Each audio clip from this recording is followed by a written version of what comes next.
Okay, hello everyone. Welcome to the 277th annual town meeting that has been conducted in this town since we were established in 1742. This meeting is now officially open. We'll start by having a select board chair, Jim Majori, lead us in the Pledge of Allegiance. Jim? Thank you. Flag. I pledge allegiance to the flag of the United States of America and to the republic for which it stands, one nation, under God, indivisible, with liberty and justice for all. Thanks, Jim. Okay, we'll have some introductions. Our supervisors of the checklist today are Hope Miller, Jane Morse, Kevin Murphy. If you haven't done so already, you want to check in so that you can get a voter card that looks like this, so you'll be able to vote today.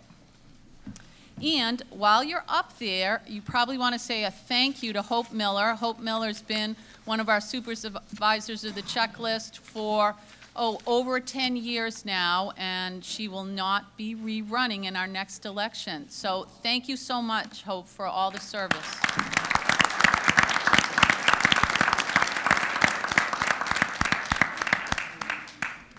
Town clerk and tax collector is Sue Buchanan. Select board members are Kathy Kilgore, Larry Miller, and Jim Majori. Town administrator and fire chief is Mike Tully. Finance director is here, Ryan Cornwell. Police chief, I saw her here somewhere, Catherine Moan. Chair of the budget committee is Jonathan Panett. Members here today are James Sununu, Laurel Pohl, Frank Ferraro, Larry Miller, Brian Good, Rick Stanton, Tamara Lay, and George Chauncey. I'm your moderator, Bobby Burns. Did I forget anybody? Okay. Thanks to John Savastano, Luke Bednarak, and Troy Kleteres. They have set up the handling of our broadcasting today, and they will be broadcasting us live on Channel 22. Thank you. Town deliberative session is our opportunity to meet as a legislative body. This is a gathering of all registered voters who wish to participate. This is not a select board meeting, nor is it a budget committee meeting. Those select board members and the budget committee are here, and budget committee will be holding a meeting at the same time. In general, though, they are participating as registered voters just as you and I are. This is your meeting. As such, if you don't understand something or you want clarification on anything, please come up to the microphone and ask me. At today's deliberative session, we will deliberate and amend articles. Actual voting on the articles will be done by casting official ballots on Tuesday, March 10th, here at the school. Accordingly, we may amend or modify but not change the subject matter of any article. Discussion will be limited to what we can do at this meeting today. We will not vote to put the article on the warrant. All articles, either as amended or as is, will be moving to the official ballot. Each article will be projected on screen. The articles will be moved to the floor and seconded. I will then recognize someone to provide a brief explanation of the article. Then others will be allowed to speak. Some basic rules. This is a meeting of registered voters. Others may attend, but non-voters will generally not be allowed to speak. Town staff, even if they aren't registered voters, will be permitted to speak for purposes of providing information and clarification. Please come up to the microphone to speak. If you can't come to the microphone, let me know and we'll bring it to you. Please show your voter card and state your full name for the minutes. Please address all comments to me. Only one person will have the floor at a time. Discussions between parties is not allowed. Once you have asked your question or made your comment, I ask that you yield to the next person speaking. If you are proposing an amendment, I may ask for it in writing to ensure that we can record it properly. We will discuss only one amendment at a time. This is simply to ensure that we get everything straight. I recognize that passions are running high today on at least two articles. Please keep in mind that every individual in this room wants what they believe is best for the town. Their idea of best might be different from yours. So please, I just ask that you respect each other. And I noticed that we have a nice sign in the back that says, choose to be nice. So let's try to choose to be nice today. All those wishing to speak will be allowed to speak before any speaker has a second chance. Remember, any article or amendment to an article can be reconsidered at any time unless a vote is taken to restrict reconsideration. Once reconsideration is restricted, that article cannot be reopened. Okay, this is the first session of the annual town meeting. At second session, we will elect town officers and vote the final warrant articles via an official ballot. Second session will be held here on Tuesday, March 10th. Polls open at 8 a.m. and they close at 7 p.m. The following people are running for town offices. One moderator position is open, a 3-year term. I'll be running again, Bobby Burns. I probably should have thought about that after this meeting, but hopefully it's still okay. One select board member is open. It's a 3-year term. We have Bill Kibbe running. Bill, are you here by chance? Great, there's Bill. So when I call your name and you're running, if you can either stand or just hold your hand up so people can know who you are. Also running for a select board position is Kathy Kilgore, James Sununu. One town treasurer position, it's a 1-year term, Angela Blattis and Jonathan Panett. One library trustee, a 3-year term, Jacqueline Brandt. There's Jackie. 2 budget board members, 3-year terms. We have Charles Gallant running, Laurel Pohl, Margaret Delano, and Frank Ferraro. One trustee of the cemeteries, it's a 3-year term. George Chauncey will be running for that. 2 planning board members, they're 3-year terms. We have Bill Kibbe again, Nancy Monahan, Scott Baker, and Tim Harned. One water commissioner, it's a 3-year term. David, I'm going to ruin your name, David, Ciccolone.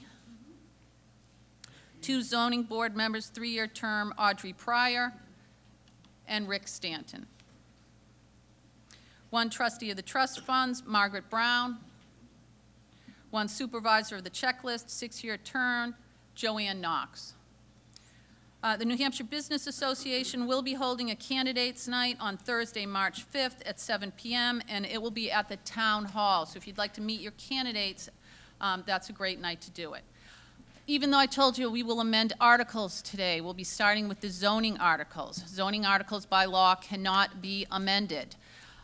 So we're going to have both Nancy and Tim Harned, though, explaining those articles to us. So first up will be Article 2, Amendment to Zoning Ordinance, and we'll have Nancy explain. Thank you, Madam Moderator. Nancy Monahan. This first article amends Sections 710 and 711 to clearly establish expiration dates for all variances and special exceptions in conformance with the state RSAs. In 2013, the state legislature changed the expiration dates on all variances and special exceptions to 2 years, and we have been doing that since 2013. This amendment addresses all variances and special exceptions that were granted before August 19th, 2013. Those people will have 2 years from next March 11th, 2021 to exercise those variances and special exceptions. In other words, those people with the older variances have 3 years to execute their variances. Does anyone have any questions on this article? Okay. Nancy, you can move on to Article 3 then. Okay. Article 2 will move to the ballot. This next article amends Section 203.9 to clarify. Nancy, we can't hear you. I'm sorry? They can't hear you. Oh, I'm sorry. Oh, You know what? You might want to move the mic down if you want. okay. This article amends Section 203.9 to clarify that no development is allowed on any lot that does not have road frontage. This has been in the zoning ordinance for about 35 years, and just this, what we're doing is making one word change in here from no building to no structure is allowed on any lot that doesn't have road frontage. The intent of the ordinance is not changed, so clarify what development is. Any questions on this article? Okay, Nancy, this Article 3 will move to the ballot. Nancy, you can discuss Article 4. Okay. This article amends Section 203.4 to allow legal lots of record that don't have sufficient frontage to allow accessory structures. If those accessory structures meet all other sections of the zoning ordinance. As this section of the zoning ordinance is written, people who have a smaller lot, although a legal lot with a legal building on it, are not allowed to have accessory structures. And the amendment to this will make it really more fair to those people. We have a lot of smaller lots in town. It will make it more fair to those people with the small lots to be able to have accessory structures, even though they don't have the frontage required. Any questions on Article 4? Okay, Article 4 will move to the ballot, and Tim will come up and discuss the other zoning articles for us. Thank you, Tim Harned. So Article 5 is really a clarification of some of our existing Tim, I don't ordinance. think they can hear you. We're having a problem with the mic coming on and No, off? I think you just need to be a little closer. Maybe you can make it taller because you're a little bit taller than Nancy. How's this working? Can you hear him? Nope, still can't hear you. One step closer and you'll be good. Closer. There you go. I don't want it for breakfast. Well, too bad, Tim. Does this still work? That's Sounds perfect. like it does. Okay. So basically, Article 5 is clarification of some existing language. Basically, we had added an agricultural section to the ordinance a couple years ago, and the animal feedlot was defined in the agricultural section. But the term animal feedlot was used in other sections, but not as part of the total definitions for all of the town ordinance. So what we've done is we've moved the definition of animal feedlot from the agricultural section to the front where it covers the entire ordinance. We've eliminated it from the agricultural section because now it's held by that front end. And then all we did was clarify some lumpy language in applying for a conditional use permit for materials that would be toxic or hazardous to groundwater quality. Any questions on this article? Okay, Article 5 will move to the ballot. Tim, Article 6. Okay, we made some substantial changes to the Wetlands Conservation District.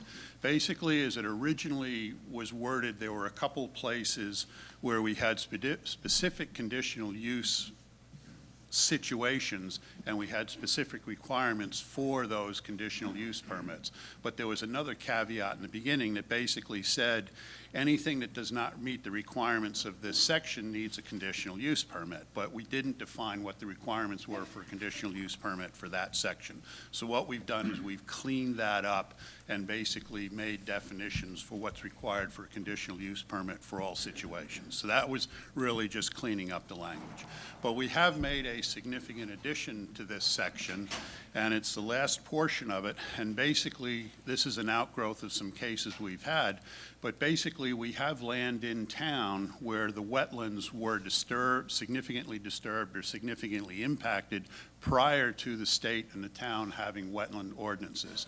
So what we've set up is a mechanism to basically make a trade. If an applicant comes to us and is willing to restore some of those disturbed wetlands, we will give them the ability to do development or work on the land within, not within the wetlands itself, but within the 50 to 100-foot setback for the wetlands. So if they're willing to restore some of the wetlands, we'll allow them to have some impact in the wetland setback from 50 to 100 feet.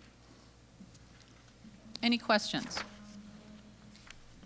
Okay, Article 6 will move to the ballot. Tim, Article 7. Okay, Article 7, the big portion, A and B of Article 7, it turned out this came from the Planning and Zoning Department. There was some confusion. All of the town is covered by the IBR, R1, and R2 zoning districts. But in addition, we have Wetlands Conservation District, we have Conservation Land Districts, which also put additional requirements as to what can be done in those areas. We had applicants coming in who thought that the if we had a wetlands conservation district in the R2 district, the R2 didn't apply, only the wetlands conservation requirements applied. So we've simply clarified the language to say that for those areas, both sets of requirements apply. You have the first one for the R2, and then you have the Wetlands Conservation District in addition to what's required for the R1 and R2. So we've done that for the Wetlands Conservation District and the Conservation Land District. The last thing that we did is there's language in there that's almost 40 years old about multifamily dwellings and sewers in the R1 high-density district. And the decision, while we were working on that section, the decision was made by the board to remove that language and readdress it if the town ends up in a situation where we have a sewer, to come back and properly address the issue of what's allowed and what's not allowed at that point in time when we know exactly what we have and not rely on something that was 40 years old. Any questions on this article? Come on up to the microphone. Can you come up to the microphone? My name is Henry Brandt. Tim, as I look back over the history... Hank, can you talk into the microphone? Excuse me. As I looked back over the history of when the Conservation District was created, part of the reason for that was shortly after the state's affordable housing criteria was established, and a percentage of all of our residential districts had to contain affordable housing. Consequently, by creating the Wetlands District and the Conservation District as standalone districts, they were no longer considered residential, thus reducing the town's obligation for affordable housing. Now, by making them, reestablishing the residential criteria for those districts, does that now put that land back into consideration and theoretically increase the town's requirement for affordable housing? Tim, can you address that? I may ask Phil Wilson to step in here for a moment from a historical perspective, but I think what we just heard, and no offense, Hank, but that's what I just heard in Hank's question was part of the confusion. All along, the town has been divvied up into the IBR, R1, and R2 districts. So the calculation for affordable housing has been in the past the exact same way it will be in the future. What we're doing is clarification, because we had people coming into the planning and zoning ordinance saying, well, I want to do something in the Wetlands Conservation District, so only the Wetland Conservation District requirements apply. And it got explained to them, no, you have to meet everything that's in, if that Wetlands Conservation District is in the R1 or the R2 districts, you have to meet all the requirements of R1 and R2 to start with, and then you have to meet the requirements of the Wetland Conservation District. So the way the calculation for the workforce housing has been done in the past is the way it will be done in the future. That's the case. Okay. I think I saw a hand for another question on this article. Come on up, sir.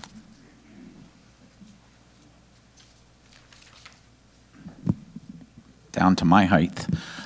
Glenn Martin. I do have a question on the R1 density and the need to remove the multifamily dwelling from the description. R1 high density would lead to be belief of more housing units in that area. It does regulate it to only the sewer part that you're pulling out. If there was to be something that was available to do a multifamily, more than 2 units, and you can provide this private septic for it, why is it being removed from our zoning? Tim, do you want to answer that, or?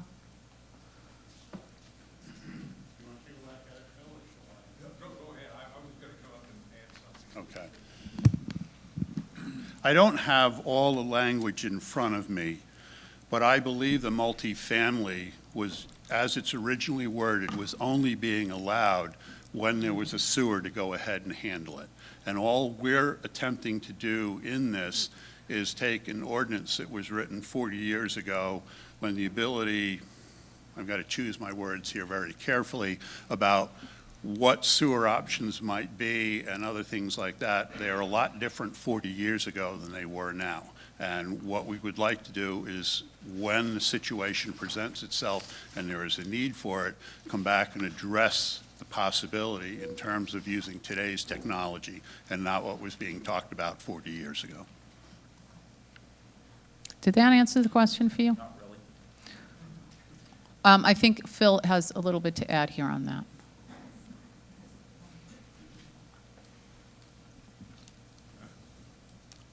Phil Wilson, 9 Runnymede Drive. I would add to what Tim has said about the multifamily issue that the current zoning ordinance requires that for every unit that you build of multifamily housing, you have to have, for the first unit, 2 acres of land and 1 acre of land for each additional unit. In addition to that, for the first unit, you have to have 175 feet of frontage in the R1 district, plus 100 additional feet for every additional unit. Now, if you think about our R1 district and those requirements, it's understandable that, as far as I know, in 40 years, there's been no application for multifamily housing in the R1 district. The sewer issue is only one part of it. The problem is, as I see it, and I speak only as one member of the planning board, that the current regulation is essentially prohibitive. And once we get to a point where there is an applicant or we have the opportunity to do multifamily housing in the R1 district, then we'll have to craft an ordinance that actually defines what's relevant in today's world. 40 years ago, the R1 district was very different from what it is today, and I think maybe it made sense then. I don't think it makes sense now. That's just my opinion. Okay. Do you have a further comment on that?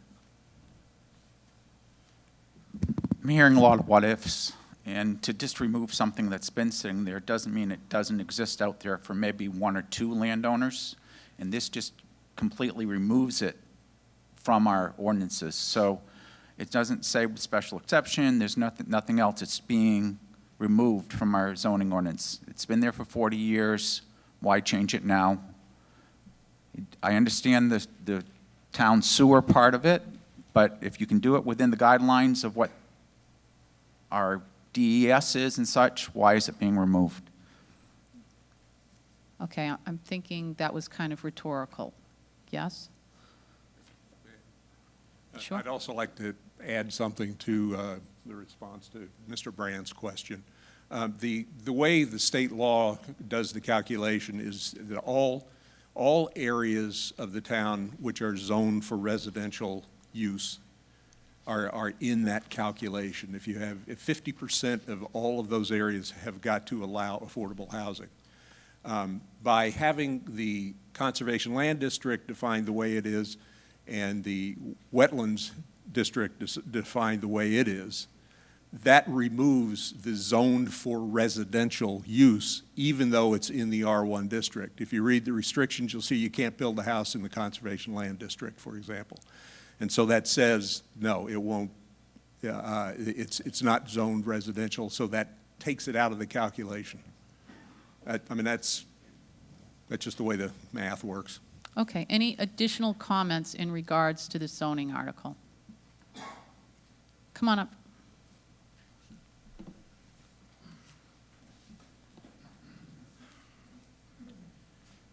As I understand it right now, the conservation district basically includes all land which is encumbered by some sort of a conservation easement in town. Is that correct? If we're now going to say that those lands which are encumbered by a conservation easement are also bound by the underlying zoning of those lands, how is it that the town plans to address those situations in which the conservation easement could potentially be in conflict with the underlying zoning? You may have an easement that allows certain specific activities which are not allowed within those residential districts. How would the town attempt to address those situations? Hank, I think that goes a little beyond what this zoning article is right now. I'd have to double check the ordinance, and I don't have a copy of it in my hands right now, but I believe it says that the conservation easement is the final authority in those issues. Okay. Thank you. Okay, any other new comments on this article? Okay, Article 7 is moving to the ballot. Tim, Article 8? Okay, so what Article 8 is doing is changing the requirements for duplexes. Basically, the rationale here is that currently, in the baseline or in the norm, we have a requirement for 2-acre lots for a single residence. What the current wording of the duplex does is it allows you to put a duplex on a lot which is 100,000 square feet, which is basically simply 2.3 acres. So by making a 15% increase in the lot size, you're allowed to go ahead and put in a duplex.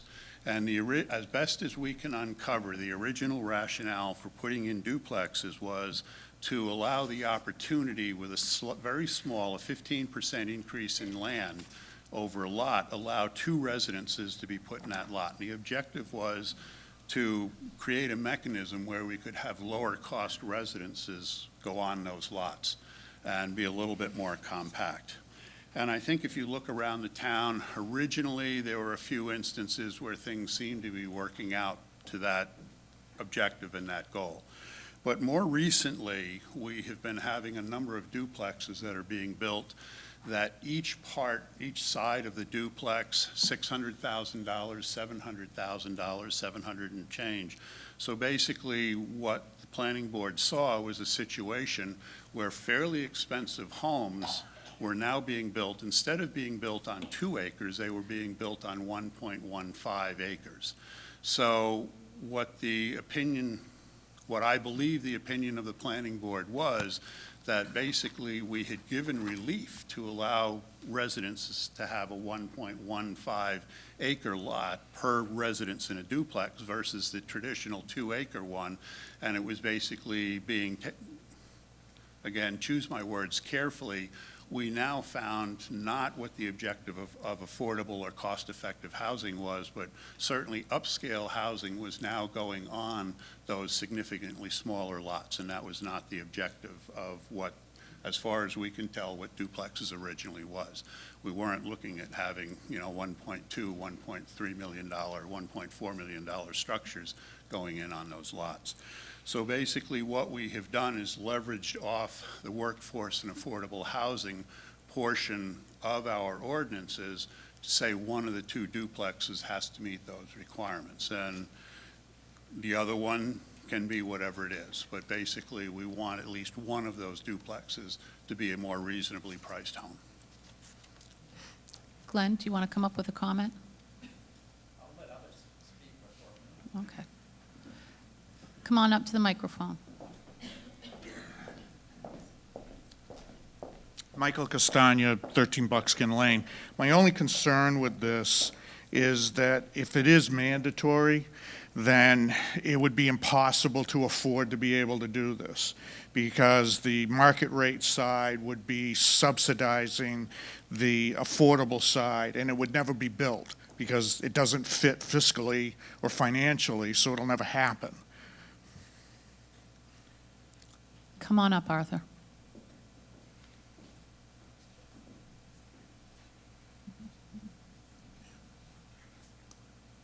Arthur Nato, 34 Pine Road. Essentially what this article is doing is you're redefining duplex. Because duplex in the traditional sense is you build 2 homes of equal value. That's why it's called duplex. When you build a home, a duplex, you have infrastructure that's associated with the building of 2 homes. Now you can't equally divide the cost of building, of taking that infrastructure, like say a longer driveway that goes to 2 homes. Now you cannot equally divide that cost between the 2 homes because you have one of a lesser value. And that is basically tying the hands of the developer. And like the previous person said, it won't be built because it's not going to be affordable. And then, so now you're going back to the building of the McMansions, and you're not going to have the other. Kathy or Glenn?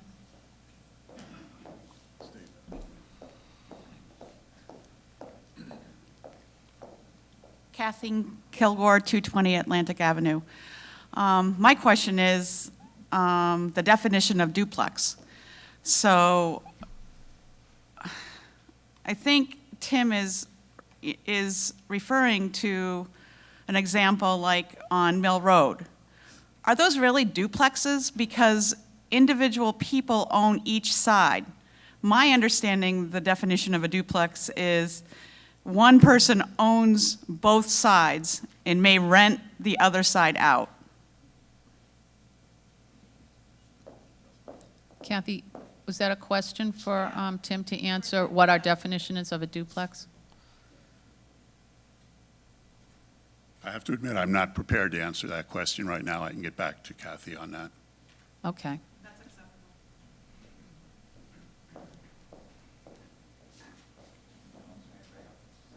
Nope. Glenn, it looks like you're next. I'm Glenn Martin, Atlantic Ave. My research on this was that they used Rockingham Planning Commission workforce housing to determine where we're at.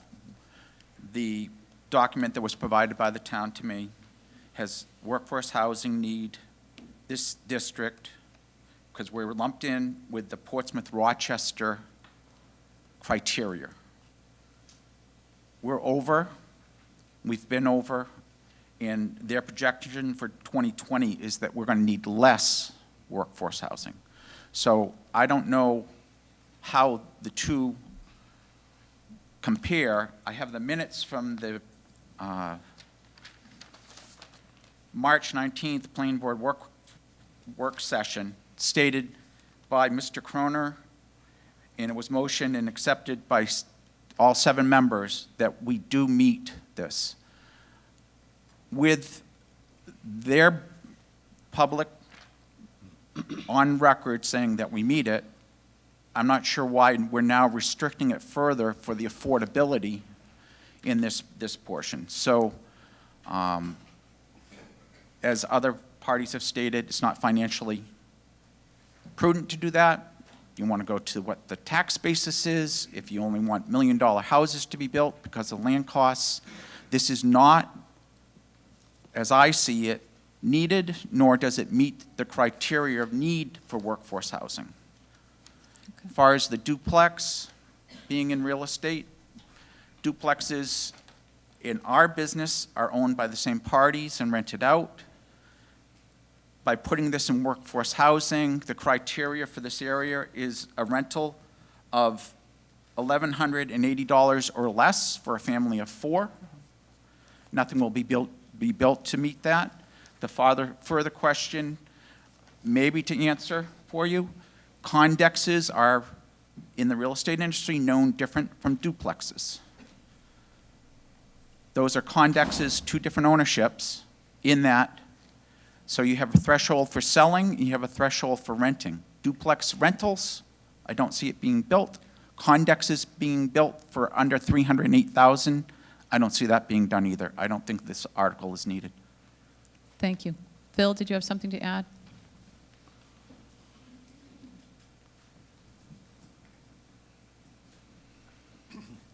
Phil Wilson again.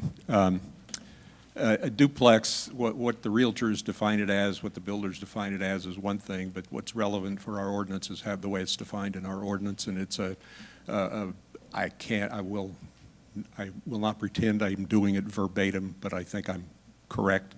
It is Mr. Majori's got it there, and let me say what it is, and you can tell me whether my mind's fuzzy or not, but it's a building with 2, or a structure with 2 residents in it that share a common wall. Okay. Interior wall, excuse me, I forgot a word. Now, the realtors can call whatever they want when they're trying to rent it or sell it. With respect to the financial feasibility of building such a thing, there's nothing that says that both sides of a duplex have got to be of equal value.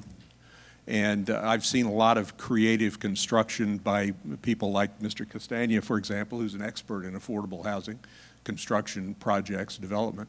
I see no reason that if in today's world you can put an accessory dwelling unit on a house, which effectively makes it a duplex, you can't do it for an attached accessory dwelling unit. I don't see why it can't look like a single building with common architecture, but one is of much lower value than the other. I mean, it can be smaller, it can have fewer bedrooms, and I don't see why it is not feasible. The fact of the matter is, if you develop that way, it's clear you're not going to make as much money on the development as if you had two McMansions that are tied together by a common interior wall. I think I'm finding this very strange that we're hearing an argument that not to make something affordable housing because you'll have an affordable unit next to a very expensive unit. The argument, I can't recite the argument because it makes no logical sense. But with respect to, now I forget what the other point was I was going to make about the, maybe it'll come back to, oh, I know, it's about the calculations for the affordability. There was, I think Glenn referred to the area that HUD, Housing and Urban Development, defines Northampton being a part of.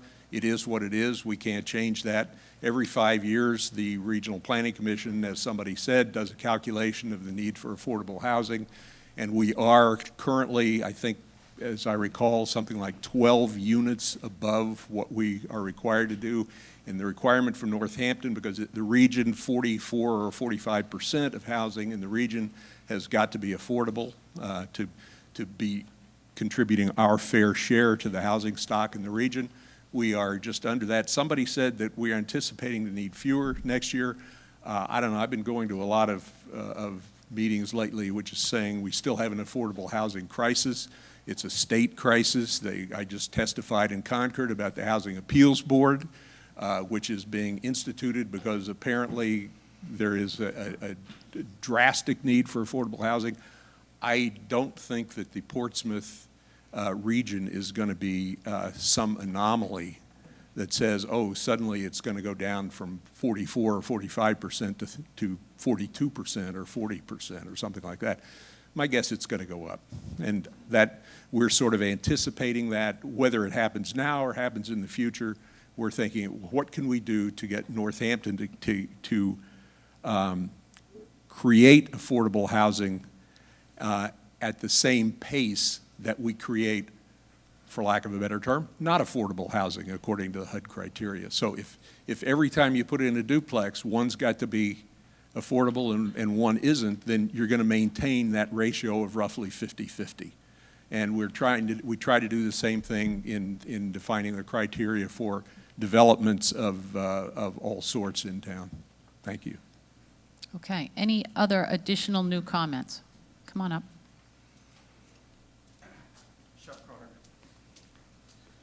Robert Shepard Croner, 5 Cedar Road. I just wanted to caution people to say things like never will be built, only because currently across the street from my residence at 5 Cedar Road, a duplex is being reconstructed with entirely different price levels for each unit being offered.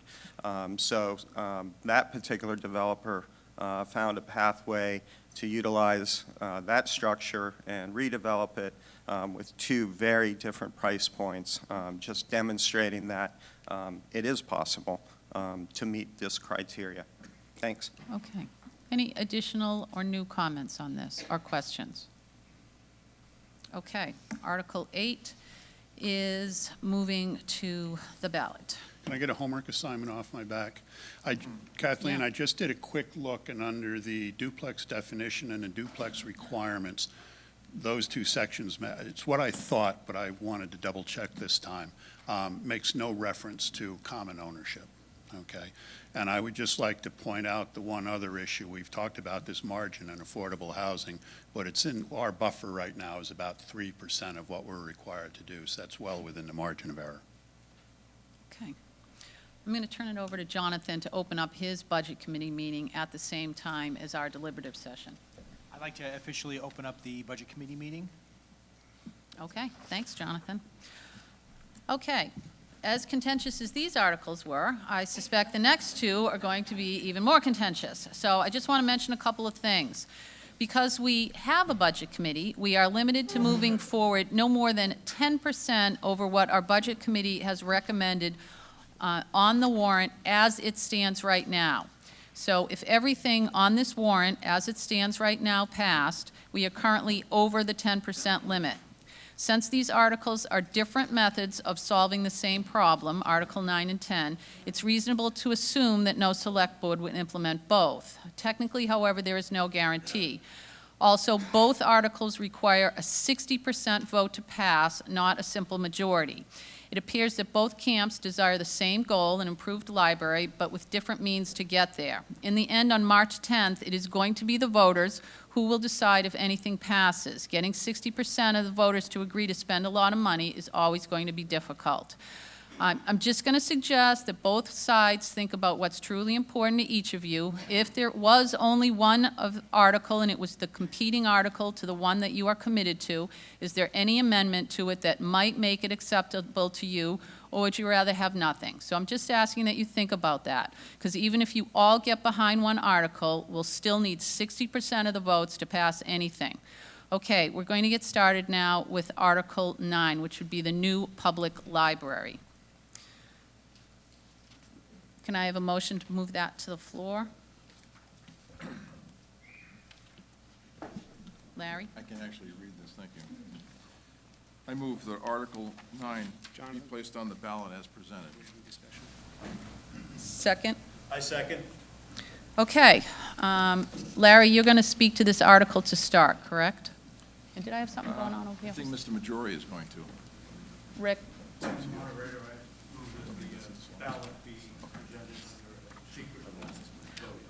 You're going to have to wait till there's an amendment, and then, but I'll remember. We're not going to vote on the warrant article, Rick, to move to the ballot. We only vote on amendments to the warrant article. So when an amendment comes up, I'll look over to you and you can request a secret ballot, assuming, I'm thinking maybe everyone's going to agree and we won't have an amendment, but you never know. Brian? I move to make a motion to reopen the Budget Committee's vote on this amendment, on this warrant article. Do you want to, he's wanted to make a motion to reopen the vote on this article. Do you guys want to wait till we're done with the amendments on it, or do you want to vote on it right now? That's fine. We'll wait after, we want to wait after the amendment. Wait after the amendments. Wait after the amendment, and then you can make your motion, we'll second it, and then we'll... Okay, that sounds fine. Okay, Larry, are you going to give an overview of this article? I am. Shall I read it or not? The article? Yeah. I don't think you have to, because Okay. we have it up on the board. Good. Well, it isn't, but I can put it back up on the board. Shall I go there? Okay. Speak for me. Where would you like to go? This is good. Okay. Break this. Is this expensive? It didn't cost you anything? Okay. Actually, yes, it did. Okay, Article 9, this is a Select Board warrant article to build a design-build library on the Homestead lot, which is at the corner of Alden and Atlantic Avenues. Can everyone hear Larry? No? Next slide. Better, Larry.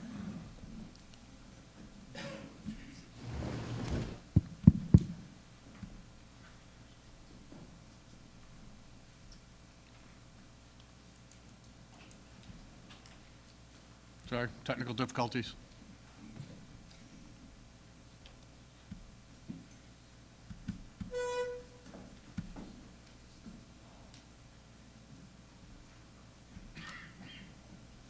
You want to ask for help? I'm sure that one of the kids out back is on their way right now.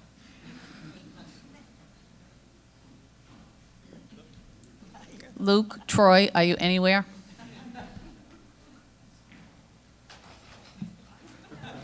I hear them.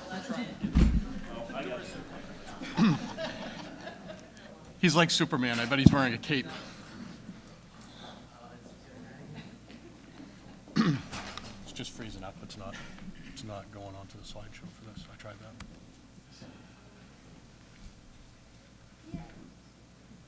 Is it this one that you want? Yeah.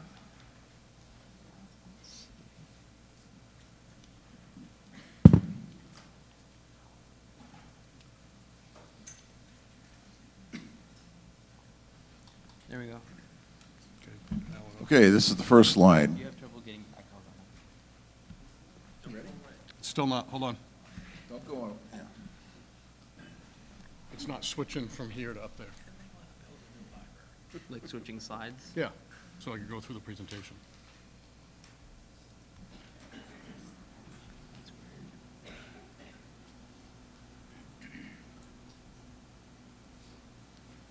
Would have been really embarrassed if he had just come up and said, oh yeah, just press this button. Yeah. At least it's a real problem. They could still embarrass you. Do you know where this is stored? Yeah, I downloaded onto desktop like you told me to, so it's right there. Just tell us.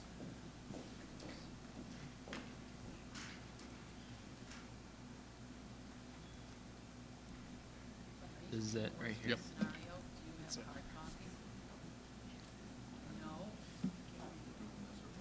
Let's see. There we go. Good.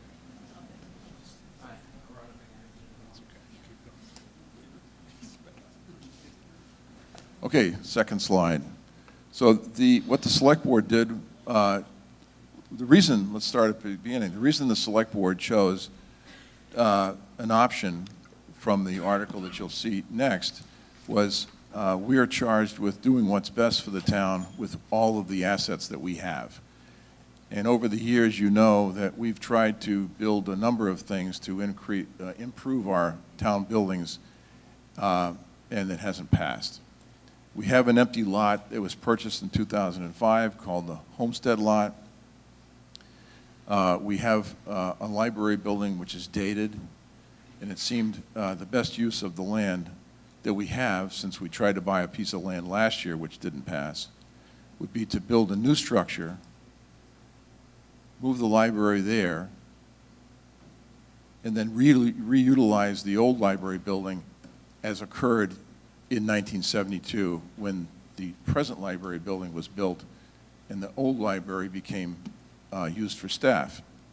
So here we are in 2020 doing the exact same thing. And the select board at that time put an article on the ballot to build the existing library, and there was another article on the ballot right behind it to alter the existing library. So this is really the same thing that occurred in 1972.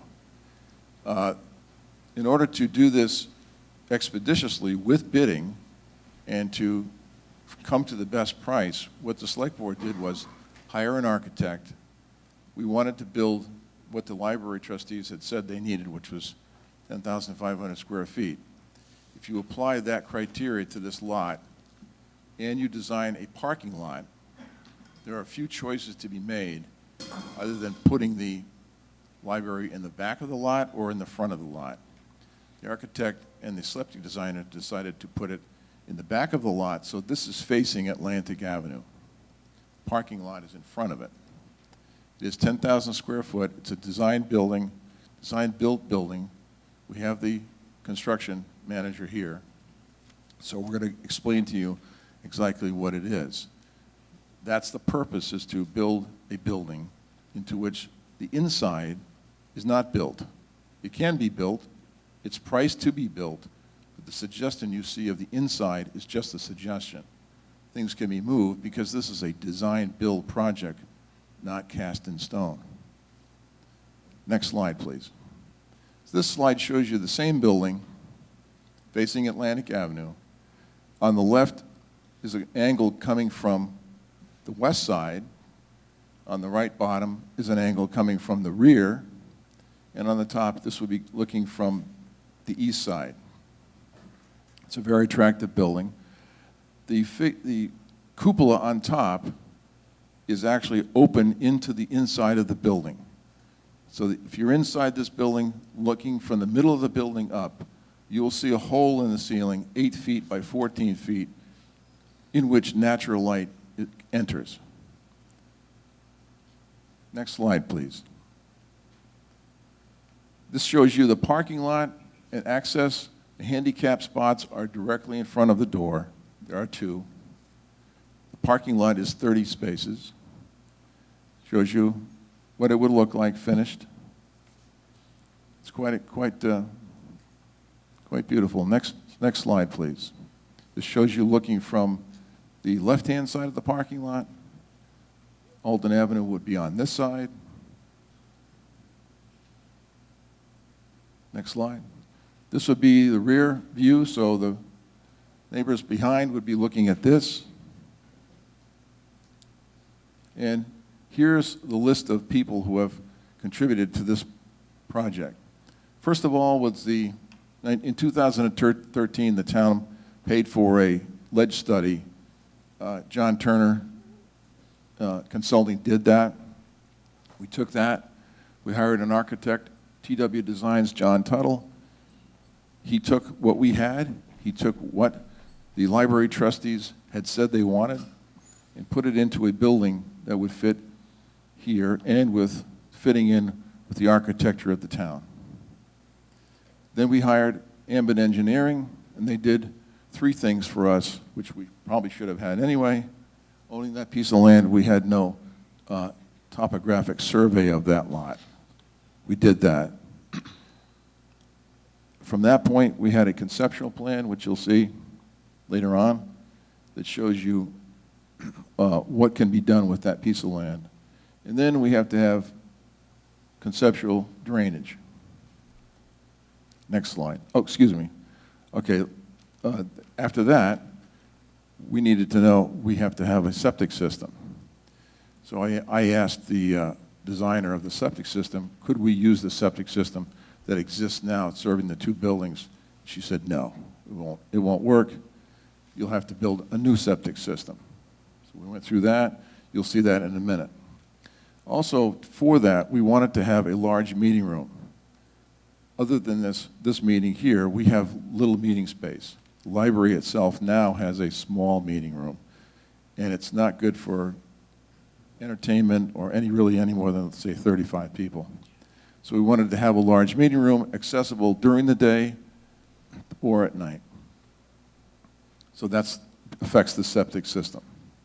We took all that. We hired TW Designs to come up with an RFP to describe the building project in detail.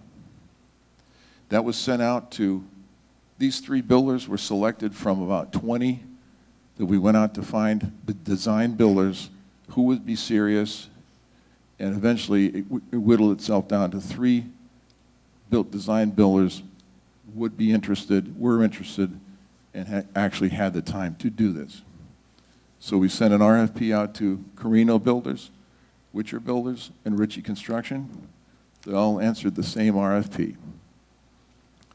Ritchie Construction utilized TW Designs in their proposal, and Ritchie Construction was the low bidder.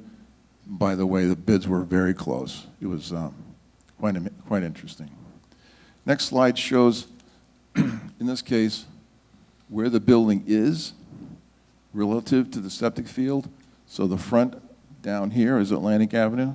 To the left is Alden Avenue. And you can see that it fits inside the setback. This building meets the setback requirements for the town. So the neighbors should be happy.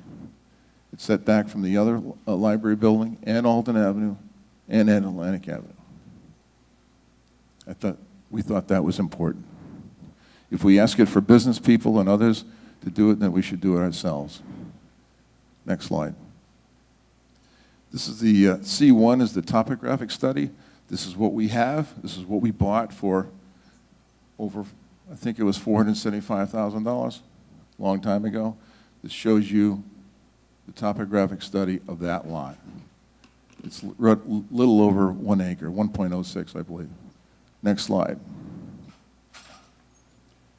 All right, this shows you now the placement of the building on the lot with the parking lot.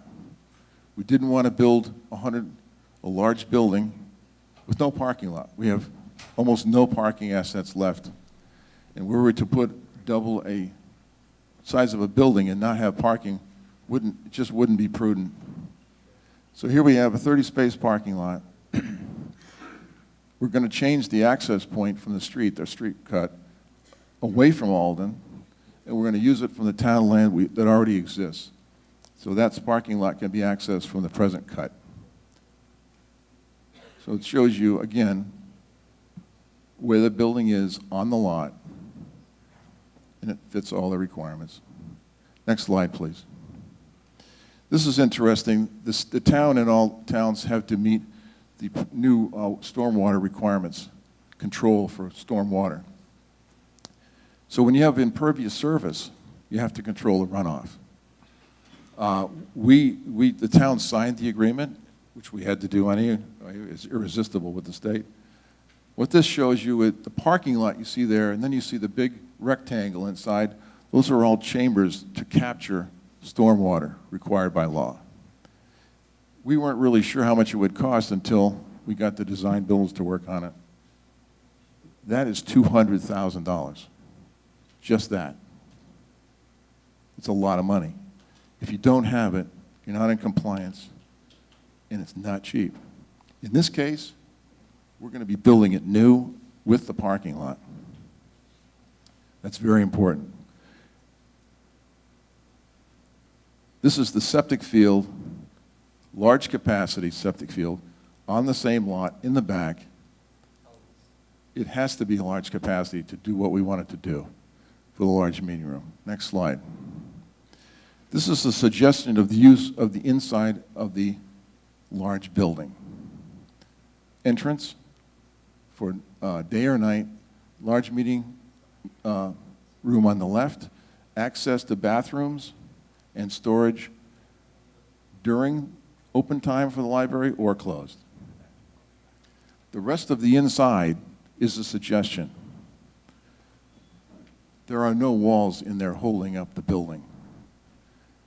This was designed looking at the library we have now, imagining it larger, but no interior walls are left, which is what we didn't want. We want it to be open. So we have our builder here who will explain the design build process and why this can be changed around in the same cost. Next slide. Again, here we have elevations. This shows windows, a little more detail, scaling, entrance. And here's, go ahead, that's good. Sorry. This is why.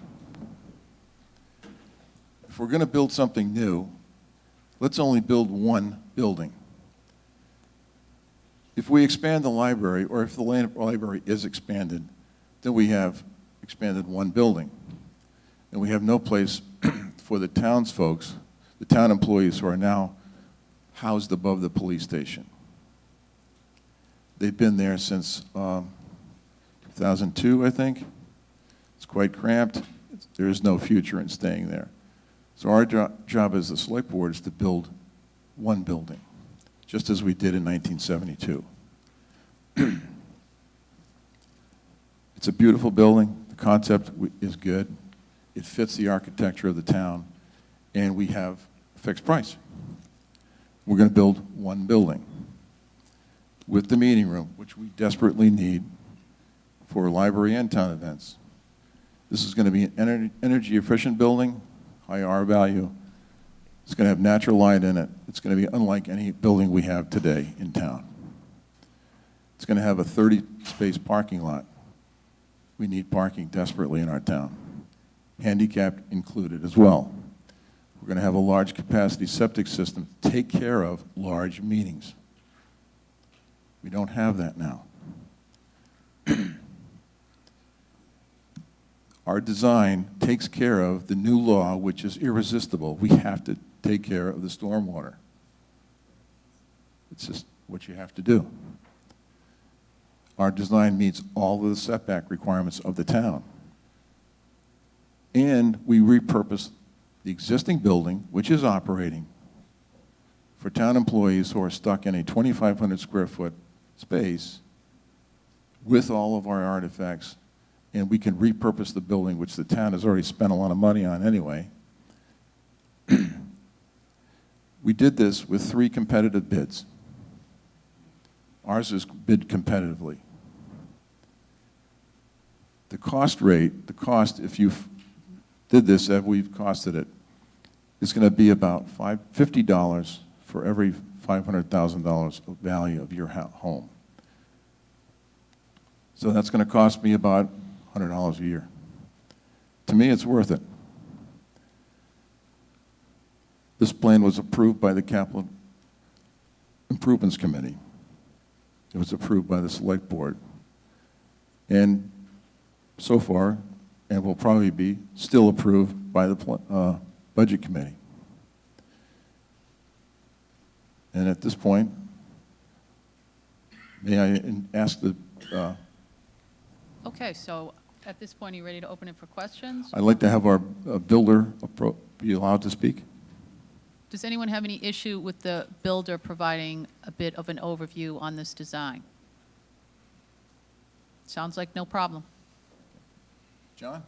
So the design builder for this project is John Ritchie of Ritchie Construction. Would John, you like can to? come right up here if you want. So aside from whatever comments you'd like, as I said before, we haven't had a design build project in our town since I think your father built a library. So go overall, what is design build? And then if you want to go into the specifics of this project, that'd be great. Thank you. Right. Thank you, moderator. But John, also try to keep it brief in that process. I will. My name's John Ritchie from Ritchie Construction. I'd rather answer questions than pontificate. So the design build process allows projects to be bid and costed out in a short amount of time. It does provide flexibility for the town as far as what you see here versus what's actually built. We're doing this process now for the town of Carroll for their town hall, library, community room. Went through the same process that we're here today. The important thing to remember is the floor plans you see and the elevations are, they're fixed, but they're conceptual. So on the inside, if the meeting room wants to be bigger or the kids' play area wants to be smaller, that's all part of this process. So that's the nice part of the design build is there is flexibility. It really is an open line of communication between myself, the architect, and whoever's involved in the town. Okay, great. Thank you, John. Okay, Frank, first question. Come on up. Frank Farrar, Post Road. Can I speak to the motion? Yeah, you can speak. Okay, Go thank you. right ahead. And even though I have a little bit of a soliloquy, I do have a motion to amend to make, so. Okay, do you want to do the soliloquy first? Yes. Okay. Okay, so. Can everyone hear Frank in the back? Nope. So Okay. real close up to the microphone. I know it's uncomfortable. All right. Okay. For the last couple months, we all know that there's been basically 2 competing articles. And we've heard a number of people ask, can't there be a compromise? And there hadn't seemed to be any kind of concrete suggestions for a compromise. So a couple weeks ago at the bond hearing for this article, after listening to all the pros and cons about the proposal, my head was about to explode. So I got up and offered a crazy idea. What about a compromise? And it would be this way. We'd build a new library. The trustees would use their architect, their contractors. The trustees would throw in a bunch of money. Select board would throw in some money. The bond number would stay the same, and we could have a compromise. At that, knowing it was a crazy idea, I sat down. A couple days later, though, Jim, if you don't mind, I use your name. Jim Majori approached me and asked if I'd meet with him for just a few minutes and talk about what I had said. So I roughed up 2 or 3 bullet points that reflected what I had said. We sat down, we talked. Jim didn't get violently sick about the proposal, and we agreed to meet again shortly. We met a couple more times, and just my estimation of where we left it, I was encouraged by where we were after that 3rd meeting. Unfortunately, then I found out that there was not going to be a compromise. So then Monday night, Cynthia Swank spoke at the select board meeting and said she had a Pollyanna moment, and to me it was more like a Rodney King moment. Can't we all just get along? And then thinking this week about what I would get up to say for or against these two articles, I thought, you know, I've really been talking to the wrong people about a compromise. I shouldn't have been talking to the people I was. I should have been talking to all of you, because you are the people that have been asking for a compromise, and you are the people that have the power to make a compromise happen. So I'm going to throw out my crazy idea all over again, and I have a motion. But the upshot is we'd build a new 21st century library on the homestead property. The library trustees would be responsible for designing it and building it. Figuratively, not literally. The library trustees did throw in a little over $1 million that they have in their control.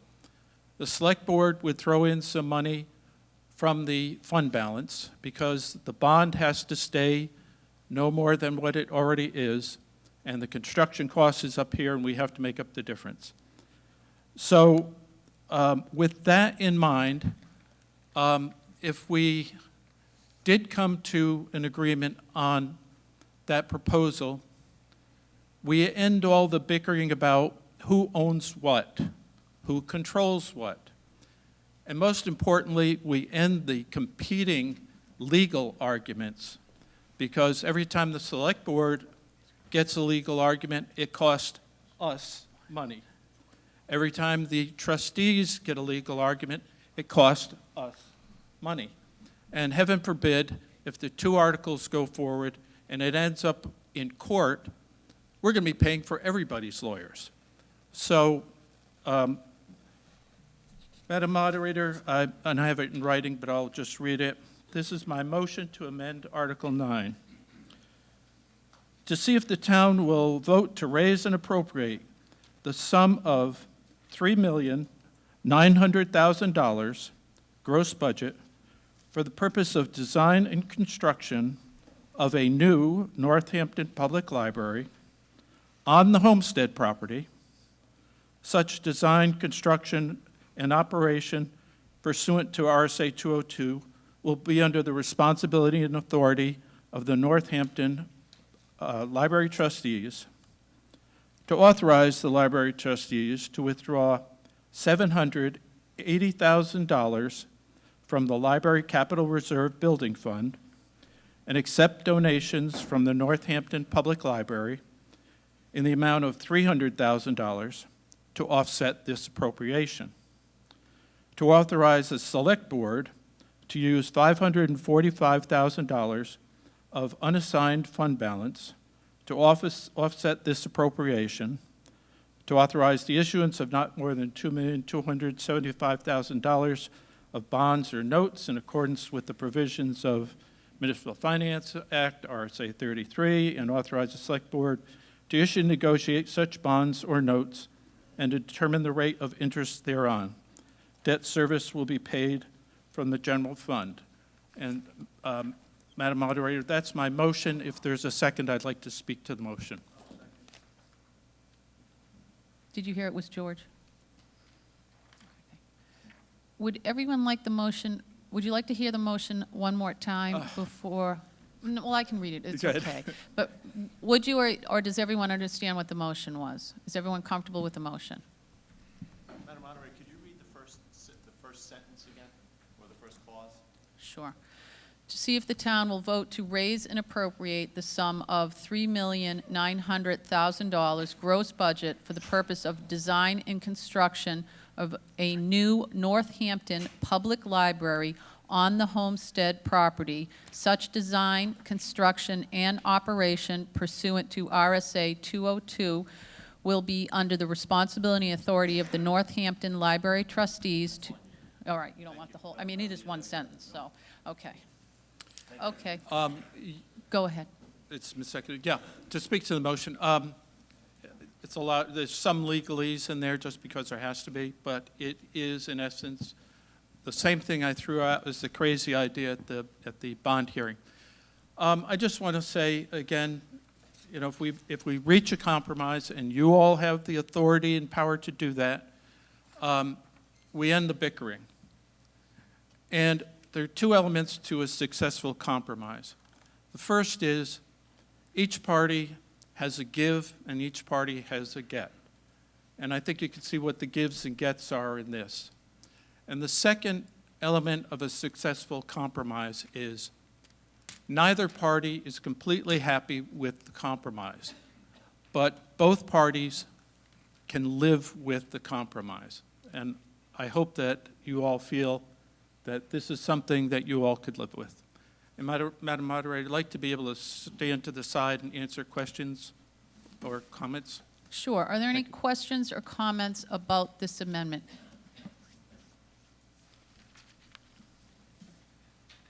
Cynthia Swank, Hobbs Road. Do you have this in electronic format so that it could be put on the screen? I could start typing. I don't, but I know our interim town administrator is very handy with the computer, as he's demonstrated today. And if he wants to take a shot at it, he might be able to do that. And I'm sorry it's so long, but it was needed.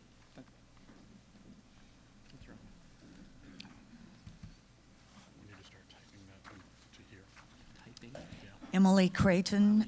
Can I just make one thing? I'm sure a lot of people are going to want to speak, so if you want to get up ahead of time and stand behind, that would be great, and then we can go one right after another. So go ahead. I'm not sure I understand what. Nope, it's okay. It doesn't have to do with you, so it's Oh, all right. There are okay. just others I knew that already had their hands up. Okay.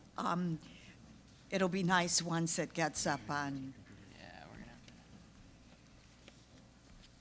the wall so that we can see it. Can everyone hear her? Okay, I know. Sorry, everyone. Think about eating that microphone, and then you'll be okay. In terms of the revised, okay, or the amended portion, is the part left off about using the existing library for town offices? Is that included in the amendment? Frank, want to go ahead since it's your amendment? I want to be clear, I don't want it included in the amendment. Yes, regarding the existing town library, once, if this were to pass, once the new library were to be built, the existing library would fall back to the select board.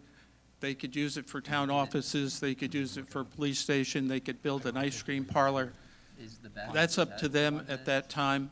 I didn't want to bind the selectmen to what the uses might be of that building, but it allows for that if they so choose. Okay, Frank. I know. No, that's okay, because you were right at the beginning. Susan Leonardi, 10 Birch Road. Am I close enough? I just wanted to speak a little bit to Nope, Frank. Susan, even closer. I am really serious. Yeah, Think about no. eating it, and then you'll be close Okay, enough. all right. So Susan Leonardi, 10 Birch Road. I just wanted to speak just a little bit. I joined the Board of Trustees in 2013 with Miss Kelly Parrott, who's behind me. And, you know, when I did join the board, we were designing a standalone on the homestead, and that is involved into town campus plans and going back and forth, and now a renovation addition plan. And I have always said to many of you, I am a librarian in real life, and I've always just wanted a new library or a better library for our community.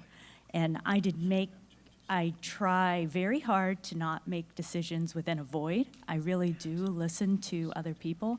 And I just want to make a statement that, you know, I have been malleable, and I am malleable with this amendment. Thank you. Thank you, Susan.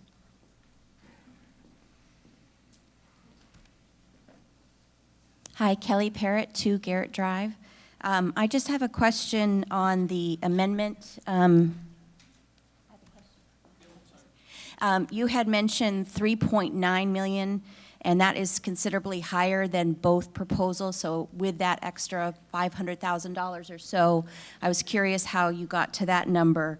And also just with the increase of the unassigned fund up to 545,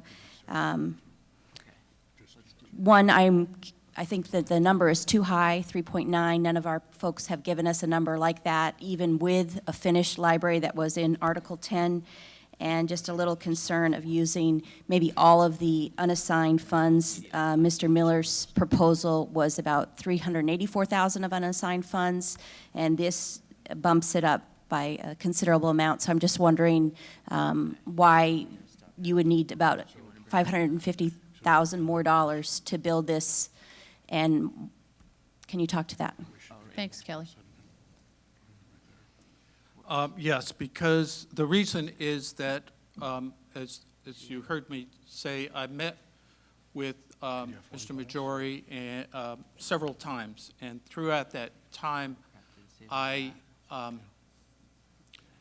asked the library's architect what it might cost to redesign a library, meeting the requirements of the librarians, so it actually had library input. And because they would have to redesign it, re-engineer it, and the time that it would take to do that, it increased the cost. So the number of 3.9 is reflective of what a 21st century library would cost, designed with the input of the public and the library staff, and without increasing any operating cost or adding any staff to the library. The $500,000 is there because the bond amount is set. We can't go higher than that. That was at the bond hearing. The construction cost is up here. The library trustees have $780,000 in the capital reserve fund. The library has $300,000 in donations, and the balance is what has to be made up. Now, I will say that I know that the library trustees have talked about the fact that they believe that they can get more donations should there be an actual approved article. And so these numbers are sort of the top end. If this is approved and voted on by 3/5 of the voters, the library trustees are confident that they can get more money and reduce some of the impact here. Not quite ideal. I think that's Phil? doable. Then to get back to the PowerPoint, just open PowerPoint. Yeah, just hit escape and then open the PowerPoint again. And I'll roll up if I don't see it working. Phil Wilson, Runnymede Drive. I have not been involved in this process this year or for the past several years. I was heavily involved in 2013 trying to figure out how to deal with all town facilities. We still can't hear. I know, up close. I feel like going out there and holding that for everybody. Does that work? That's better, yay. It takes an English professor to figure out a microphone because they always want to talk. No, seriously, I've been involved in the library process, and I include that as one part of the town campus facilities process for way back in 2013. I haven't been involved in any of it for the past few years, but I also was involved, and my wife was involved back in the early part of this century when the topic of homestead property and everything first came up. And the reason I say that is because when I look at the question of compromise, I look at it in the context of what's gone on for almost 20 years. And my personal perception of the proposal from the Select Board is that, in fact, it is a compromise. It is a compromise that takes into account all of the needs of the town and not the specific interests of people who want a library of a certain kind, expanded or not, or people who don't want a public safety building on the homestead property, or all the other kinds of issues that have so divided this town for the last dozen years. And I say it's a compromise because, first of all, one of the principal issues for years with respect to the library is the homestead property was purchased for a library. That's one side. The other side says, no, it wasn't. That was one option for using the homestead property.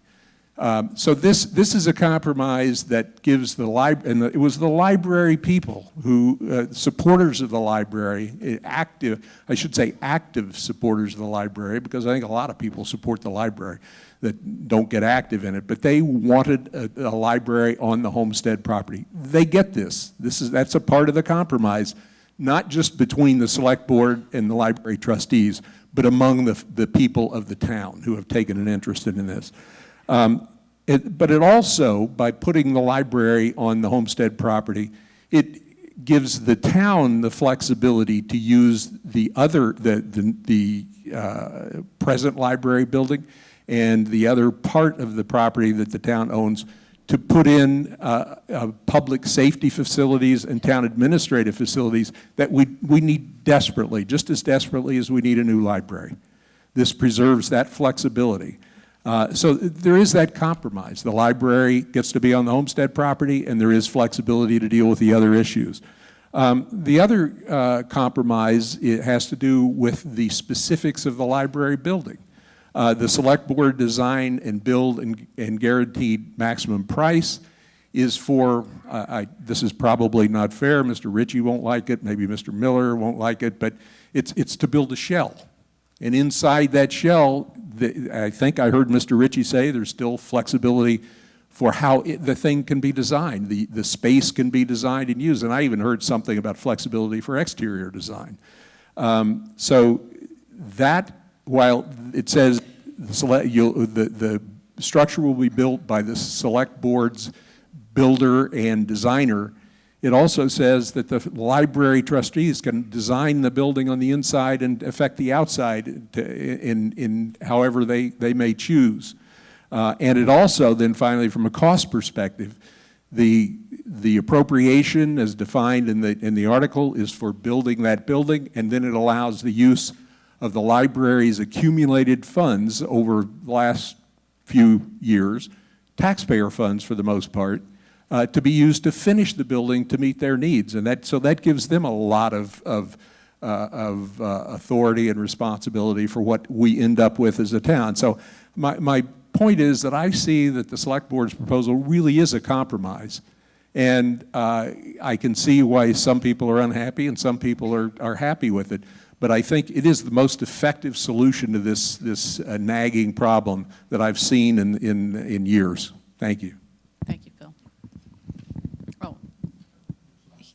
No, because he didn't really have a question, so can we, I know, but Frank, don't worry, I will let you up.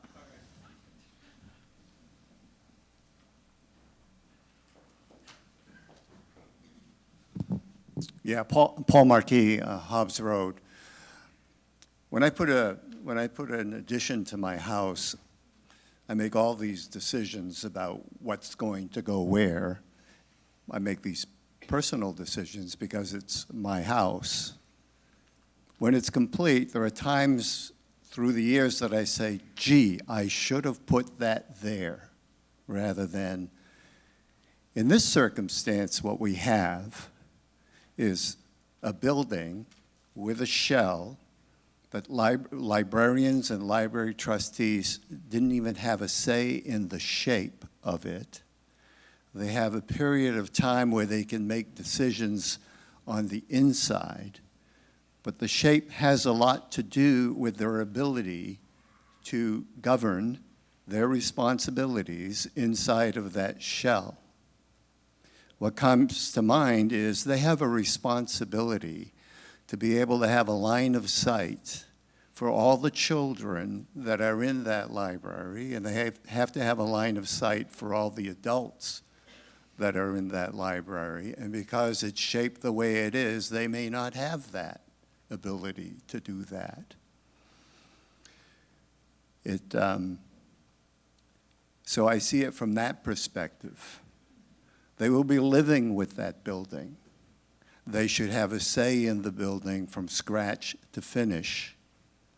The compromise here is that Mr. Miller gets a library on the homestead property, which frees up the library for admin folks, and the library trustees get a library the way they want it, the way they can live with it, with the input from the librarians. And that's where I see the compromise here.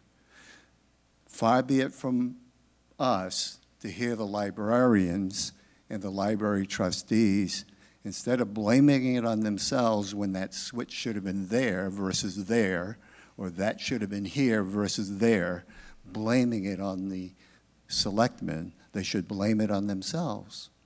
So I see the compromise in a different way. Thank you. Thank you, Paul.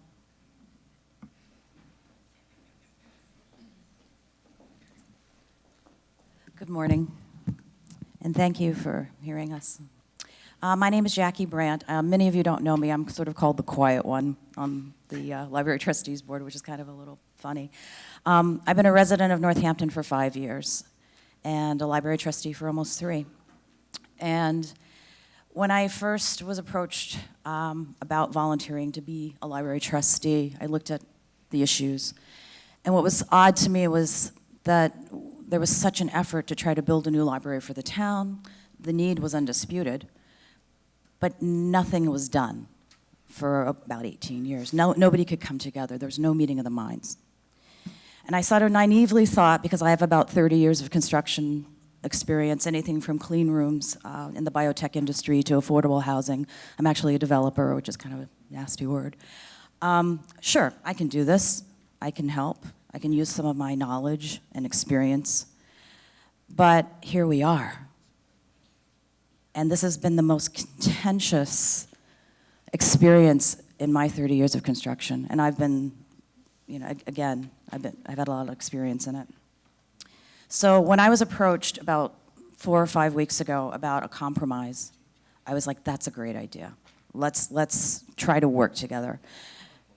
And there have been many attempts to try to compromise, excuse me. And I am very amenable to a compromise because I think, and my hope and dream for this town was, that the library could be that one thing that brings us back together as a town. Because if we're divided, we're not going to get anywhere. And that's 18 to 20 years of doing nothing.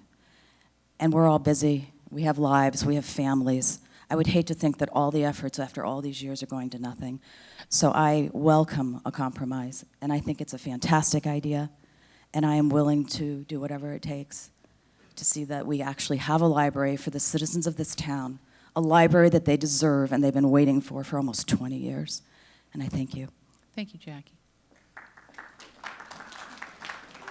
Kathy?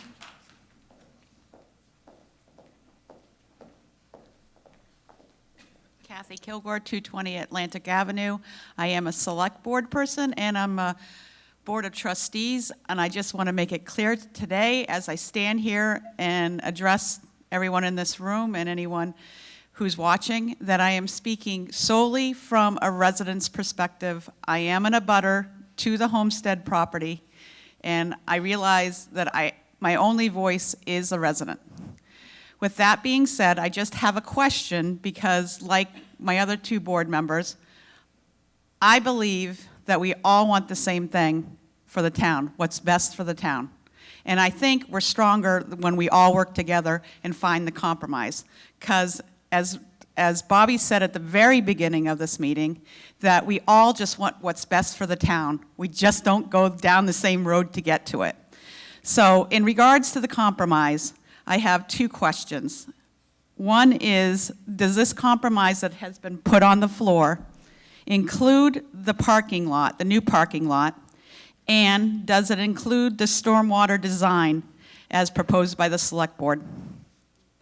Frank? Thank you for the question, Kathy. And I'd like to make one other thing clear, because I've talked about talking to different parties.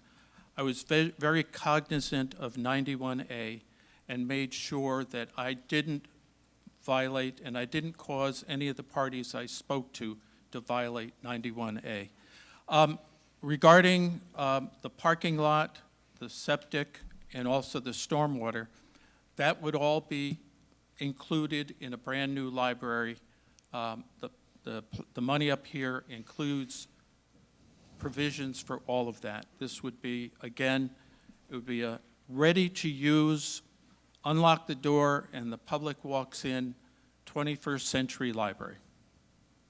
Thanks, Frank. And may I make one other?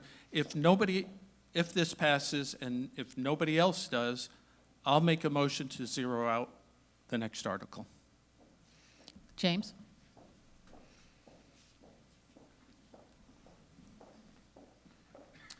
James Sununu, Evergreen Drive. I've been on the Budget Committee for the last 6 years, CIP for 5 years. We've all seen a number of plans come and go for safety complex, libraries, things like that. Some of them I was in favor of, some of them I opposed.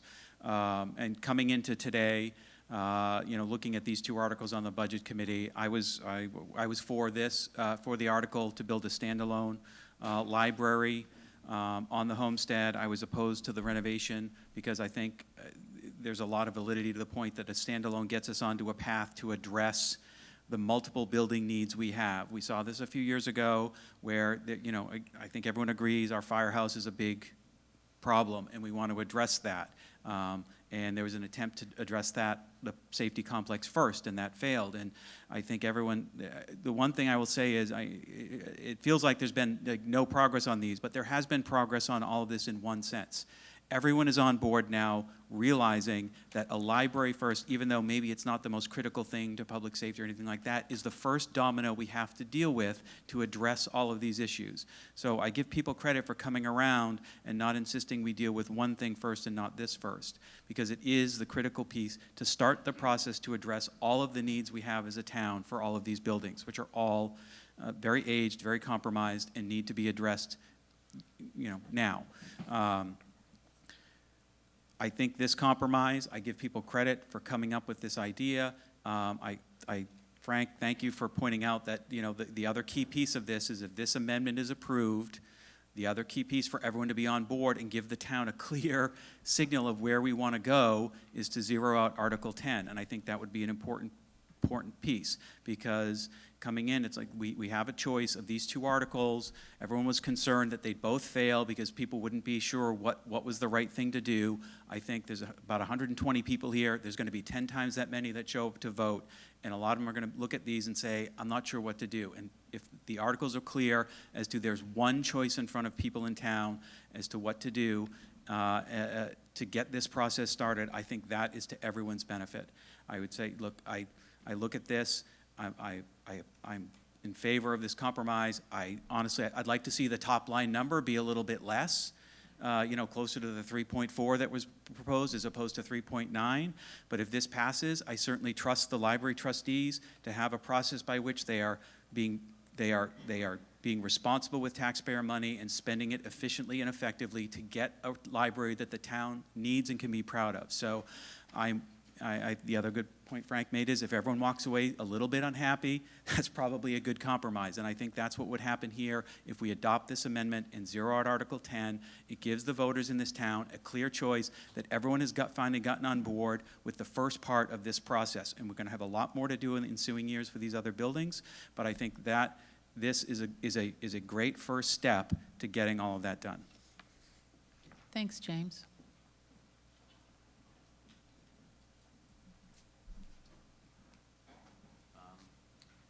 Eli Levy, Exeter Road.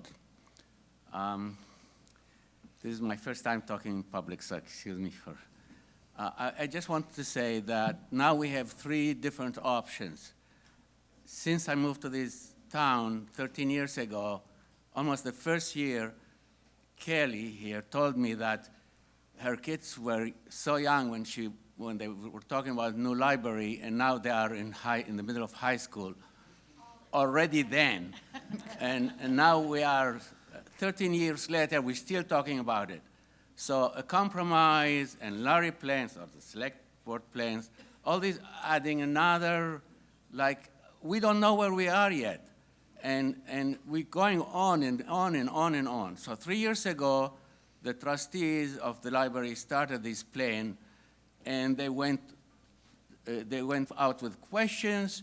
They asked everyone what's best, and I saw all that. They surveyed, and they decided what to do, based on all the input that they got, decide what to do. And 2 years after they started, someone came with a new plan. And nothing is guaranteed that in another 6 months, someone else will come with a new plan. And nothing guaranteed that anything will be done. Now, the Article 9 is a new plan where no study is done. And I don't agree with Larry that that answers all the questions of the town residents about the library, because I didn't see anything done concerning what do we want or what the library employees want, librarians want, or about this new plan. And they saying, okay, the inside is open, we're going to talk to the library people and ask them what to do with Frank's option.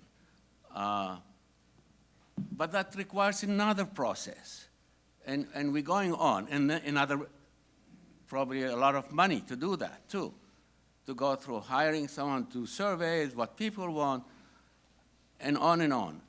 So here we are 3 years after this process of rebuilding or the renovation process started.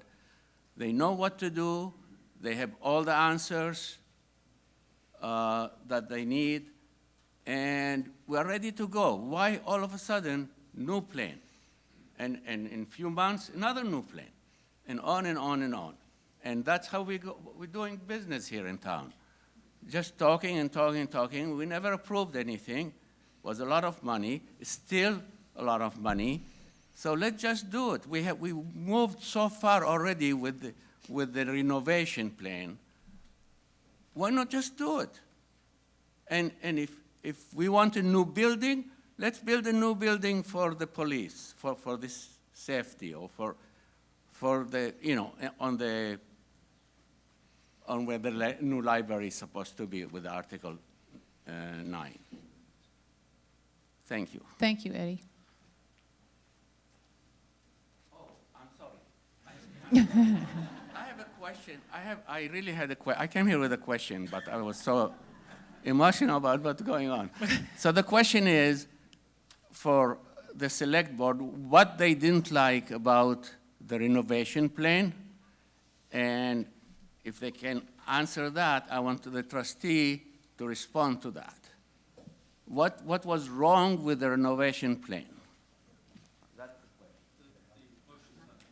I know, but he has a question, so I'm going to let them just answer it, because we also have the article on the floor. Go ahead, Larry.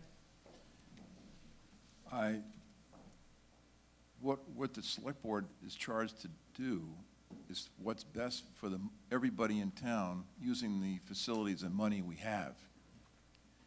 The select board has discouraged the trustees from expanding the building. We also know that many architects over the years have discouraged us for expanding the building. So we have no extra land. The citizens did not buy the piece of land across the street, so we have what we have.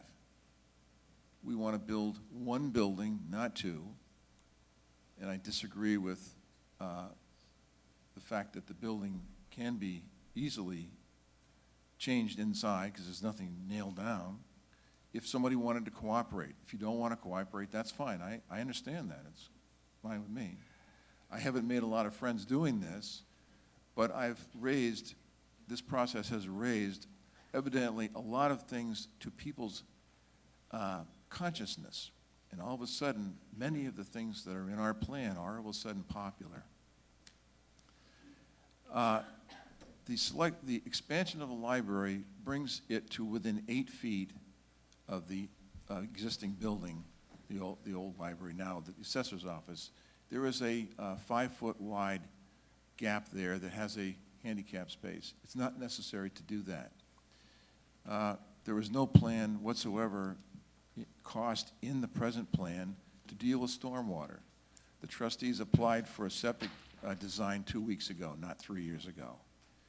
It's too much money to put in an old building when you can build a new building with 3 bids. So this plan you're talking about doesn't say anything about bidding anything. It doesn't say anything about the criteria that we know now is very helpful. So as far as putting more money into the library to effectively make it a new library doesn't make any sense because all the walls are now on the inside. So I disagree with that. I'm not a librarian, but it just doesn't make common sense. So build a new building. That's where this all came from. And build a new building that looks great and is competitively bid. So that one of the problems with this amendment is it's not offering any competitive bids. Susan, did you want to respond also, since I think the question covered both parts?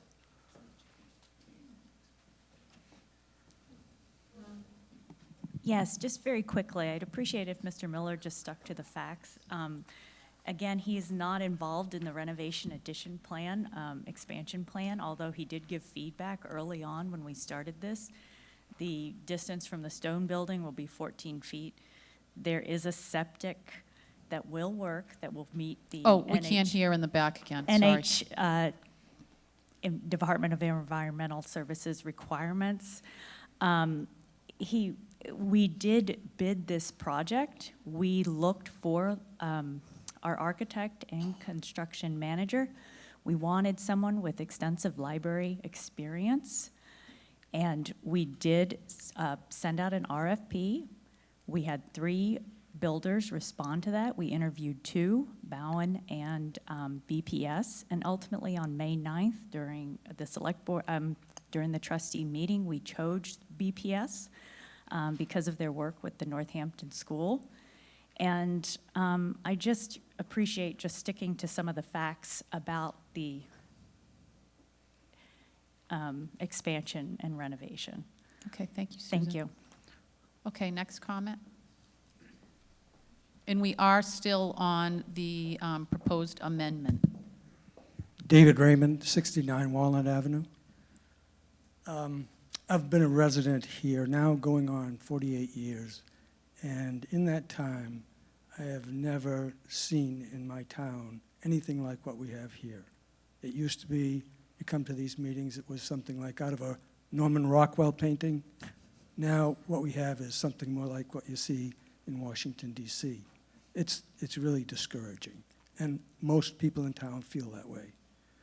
I'm going to ask the leaders of our town to get on board with this, get together, make a compromise somehow. My concern with the existing Article 10 is that you did not get input from the library people. The people who are going to use the building, I don't know why that needs to be. I cannot, this same select board would never consider doing something like that with the police or the fire department or other town employees. Why did you exclude the librarians and the library trustees from your process? I don't think that you can effectively design a building for their use without asking them. And I don't think that the bids that you say you have are necessarily firm. They can't be firm if you haven't got the input from the end user. Those those building plans are going to have to change, and that's going to cost money down the road after the fact. I support the idea of a compromise. Quite frankly, I was in favor of Article 10, but if you can get together and compromise on this, I can see that. I don't know why, in the past, the idea of putting a library on a homestead property was abhorrent to the same select board, but it was, and they compromised their plans that were in place at the time to get into the town campus concept. They compromised. They've done it time and time and time again. I think it's time to get this thing straightened out. Really. This is a deliberative session. I hope you go home and deliberate on this. Thank you very much. Thank you.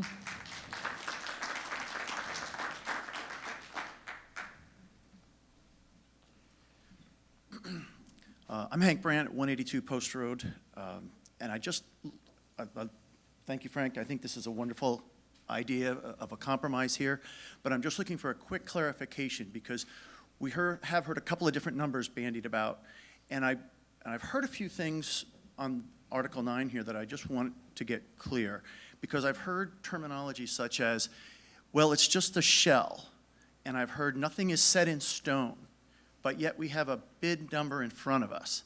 So are we talking about a finished, completely finished new library here, soup to nuts, and this number is set in stone? Or are we talking about a shell, and when we go to finish this, we're looking at phase 2 and another big number to actually get to a finished product?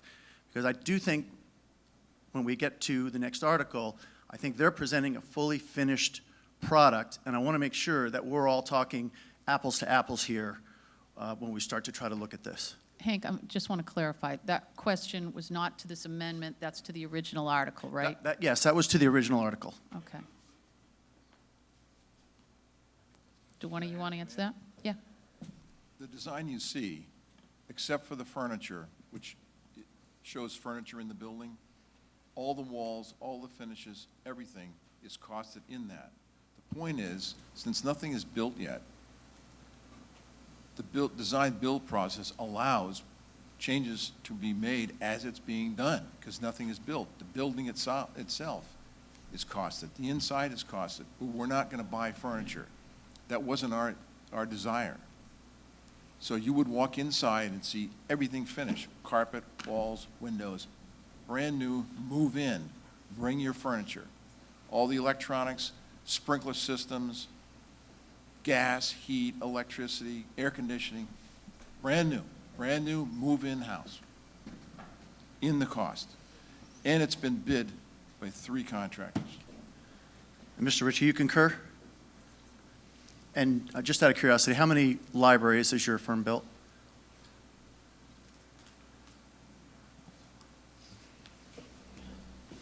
Thanks. Didn't mean to put you on the spot. Just touch on, basically, this would be a turnkey building, just to answer the initial question.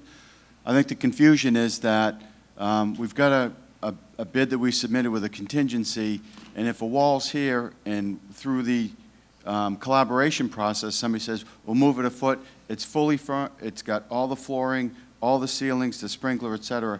How many buildings, how many town halls have we built? How far back do you want to? And Libraries. Excuse me, libraries. We've been in business 80 years. I think in that time we've done about 15. We're currently working on the town of Carroll's right now, so we do have a lot of municipal experience. Yes. Thank you.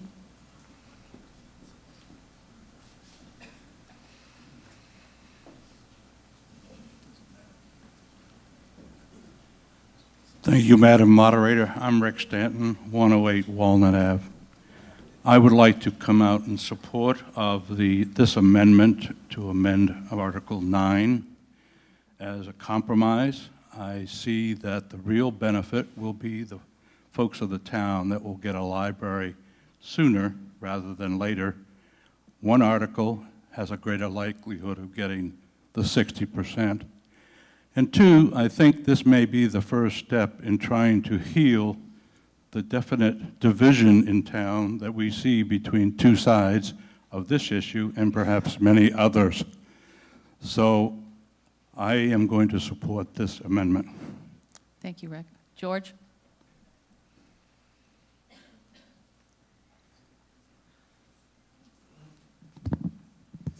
George Chauncey, Hobbs Road. I'm here to support the amendment by Mr. Ferraro.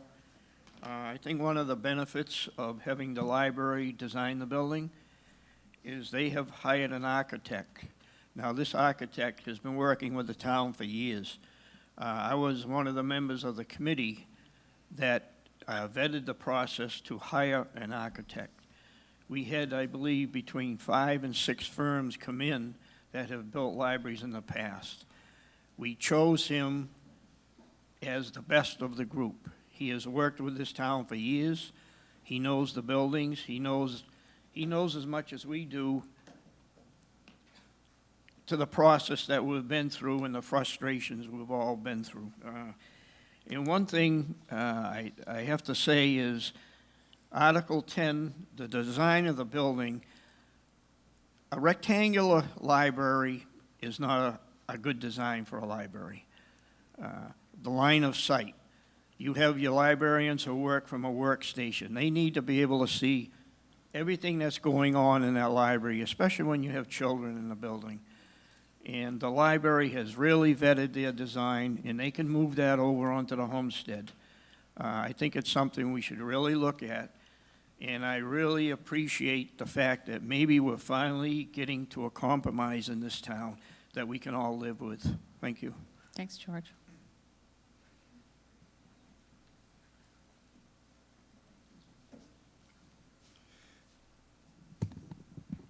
Paul Markey, Hobbs Road. To expand a little bit on Mr. Brandt's question, I was very concerned with both warrant articles, and I wanted to compare apples to apples. And so when I looked at the other article, it looked like it was an all-inclusive cost. When I looked at the Article 9, not the amendment, but the other one, when I looked through the documents, the Ritchie documents, I ran into stuff like this, and I quote, "We would suggest that at this point in the design and development process that a 10% project contingency be included and added to this initial GMP. One of the main items that we would like to discuss with selectmen and building committee is the cost allowances related to the site work and ledge, as well as to discuss the building structural components, both significant contributors to the GMP estimate." That doesn't sound like that cost, the 10% contingency, is part of the original cost. Then I looked at their soft cost estimate, well, $341,700, and I quote, These items are necessary to complete the project, but are not included in the design build GMP proposal." So I think to the original Article 9 warrant article, there are tremendous costs still involved. 10% of $2.6 million is a lot of money. And so I was going to make a presentation on that today, but I thought this was the appropriate time to do it, seeing that we're mixing both articles. So I question, and maybe someone has answers to that, but I'm quoting verbatim from the documents from the construction company. That's all I have. Thanks, Paul. Come on up.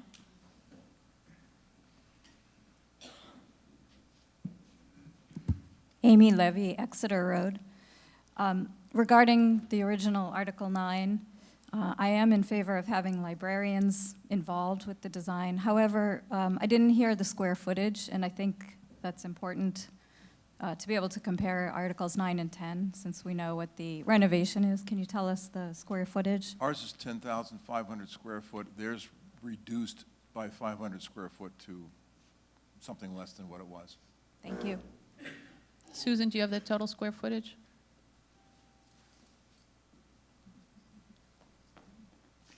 Total square footage after the addition is 11,155 square feet. Come on up.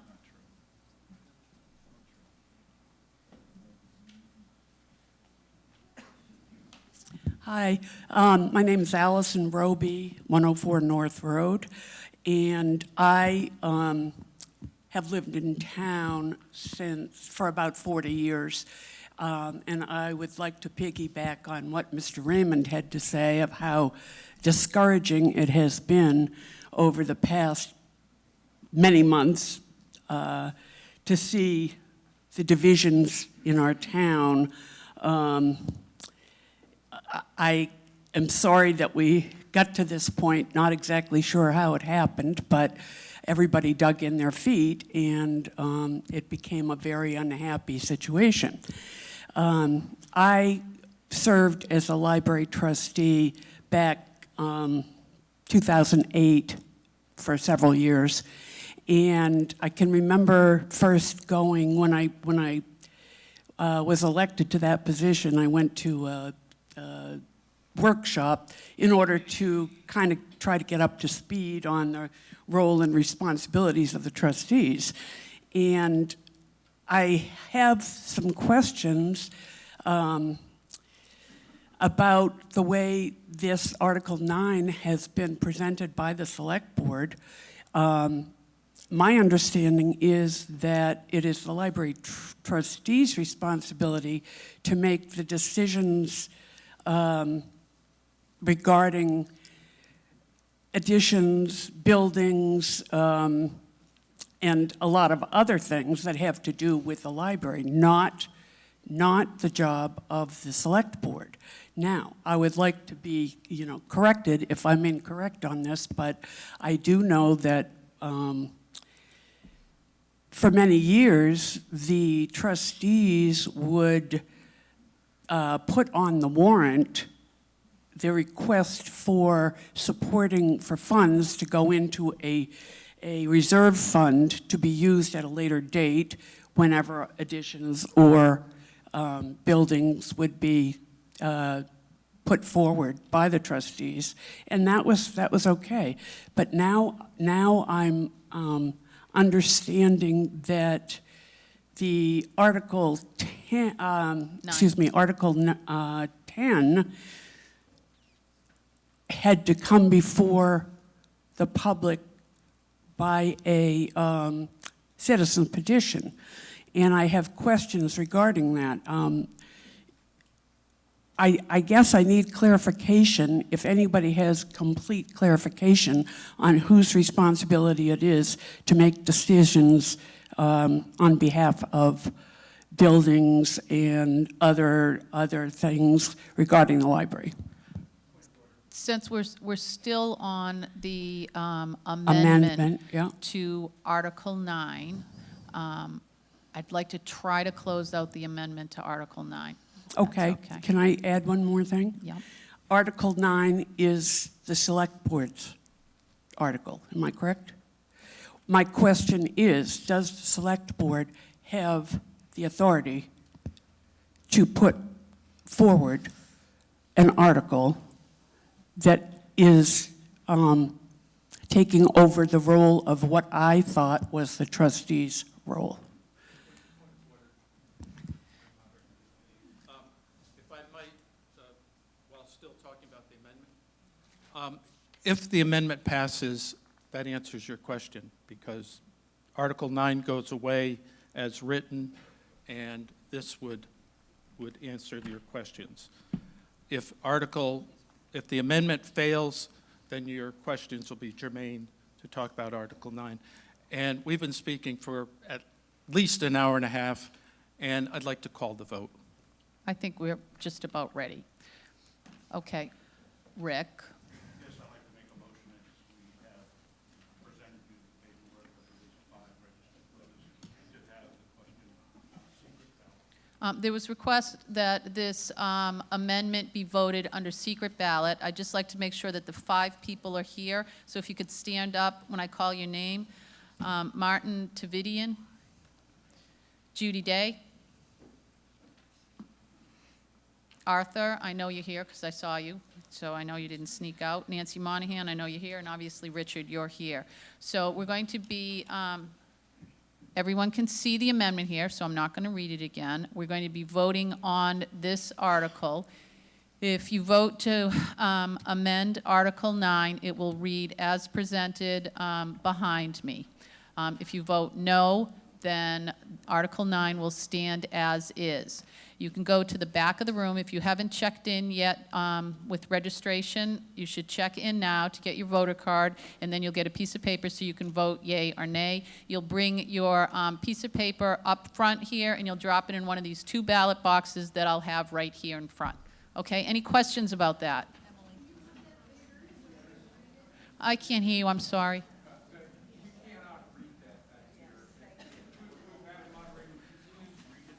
Sure, absolutely, I can read it again then. Okay, the amendment would change Article 9 to read as follows. To see if the town will vote to raise and appropriate the sum $3,900,000 gross budget for the purpose of design and construction of a new Northampton Public Library on the homestead property. Such design, construction, and operation pursuant to RSA 202 will be under the library trustees. You guys are coming across. Library trustees to withdraw $780,000 from the Library Capital Reserve Building Fund and accept donations from the Northampton Public Library in the amount of $300,000 to offset this appropriation. To authorize the Select Board to use $545,000 of unassigned fund balance to offset this appropriation, to authorize the issuance of not more than $2,275,000 of bonds or notes in accordance with the provisions of the Municipal Finance Act, RSA 33, and to authorize the Select Board to issue and negotiate such bonds or notes and to determine the rate of interest thereon. Debt service will be paid from the general fund. Okay. Let's vote.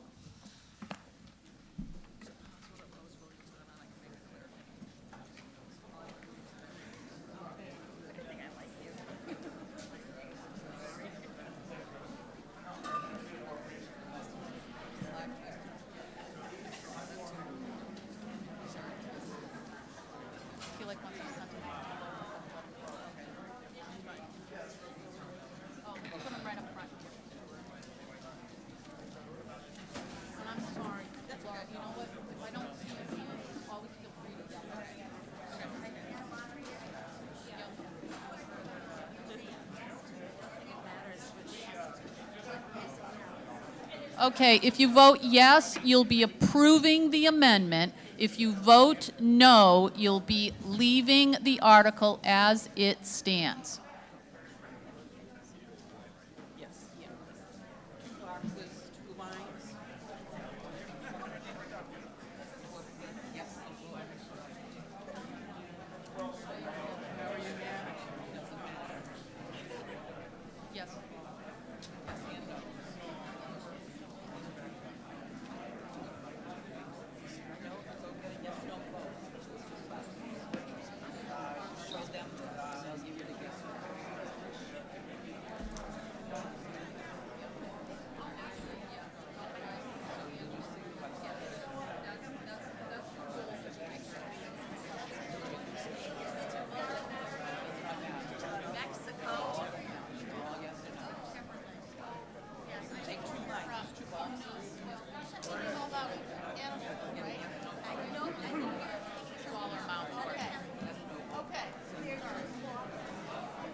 It doesn't matter, either box.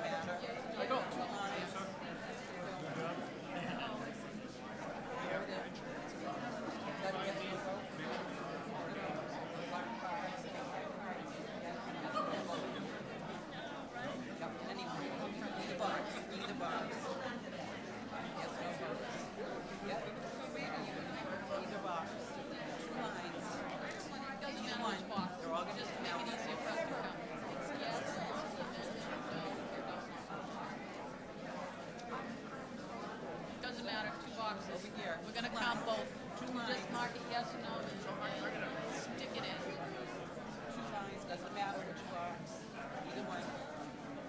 Doesn't matter, either circle it or, that's fine too. Whatever you do, we'll count it as long as we can figure it out, either box. It's not a yes or no box, because then it wouldn't be really secret.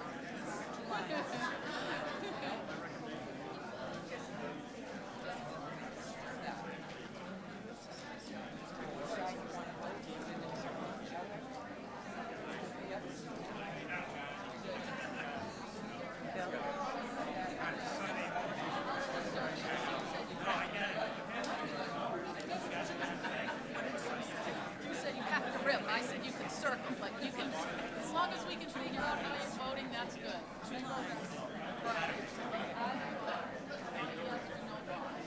That would not be secret. Yep. Two lines. No, not that, in case we have more minutes. Here we go, two lines. Yes, is it one? Box doesn't matter.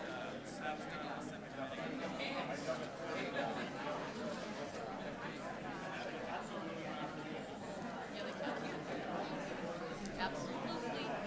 Actually, I'm going to recommend that people to do all. Yes. We go over that every time, and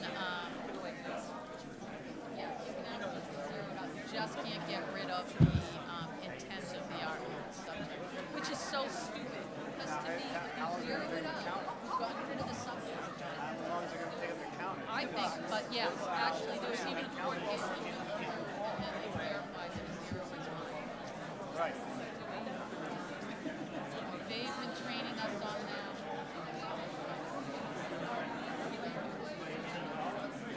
But yes, it is. Lines, George, one over there. You can zero out a citizen. You just can't be.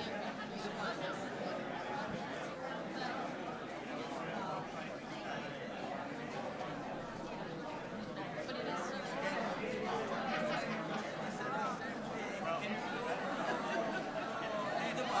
Either box, either box. I have. As long as I can tell what they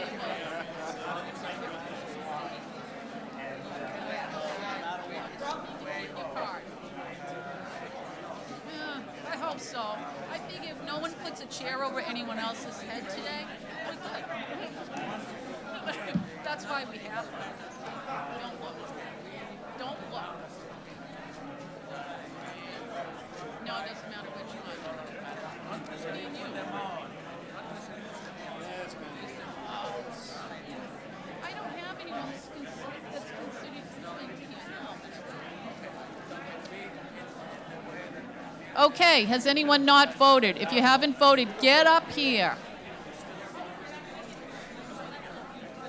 We're going to use different colors for another one. Hopefully we won't have another one.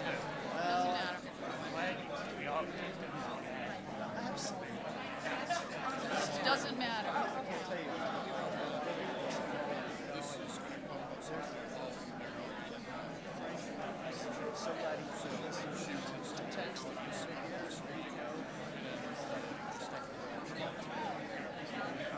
Yeah, I'm okay. Well, we're trying to work it out. Yeah, that's true.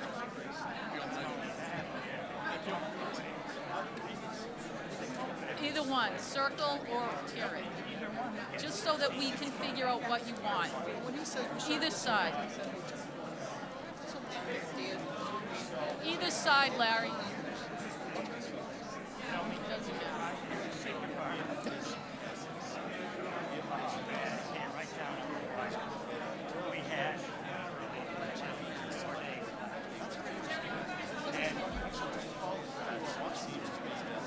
Yeah, I called.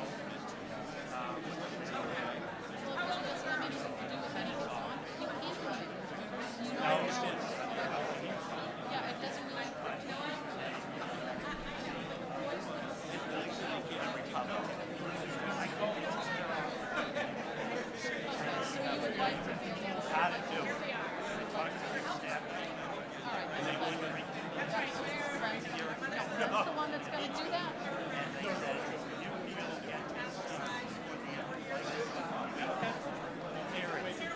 right, I'll let you do it. Yeah, it's kind of outside of this thing, but okay. Has anyone not voted? Because we're going to start counting the votes. If you haven't voted, raise your hand, so I'll wait another minute. Okay. Do you want to vote? Okay, voting is closed. We're going to start counting the votes. We have to count.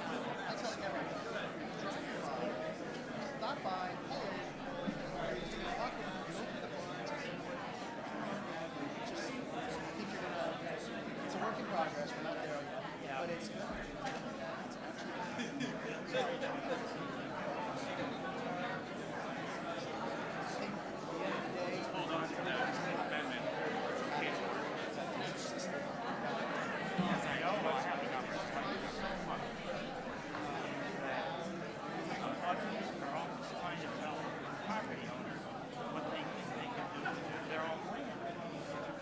Thank you. I mean, if I said no, I'm gonna open up a nuclear storage facility, you know, you're right, inside of that, where is it that they have?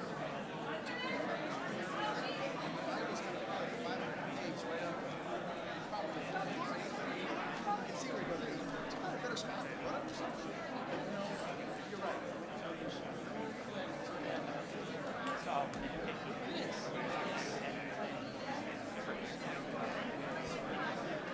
We're there Tuesday, so. Well, yeah, you know what they do?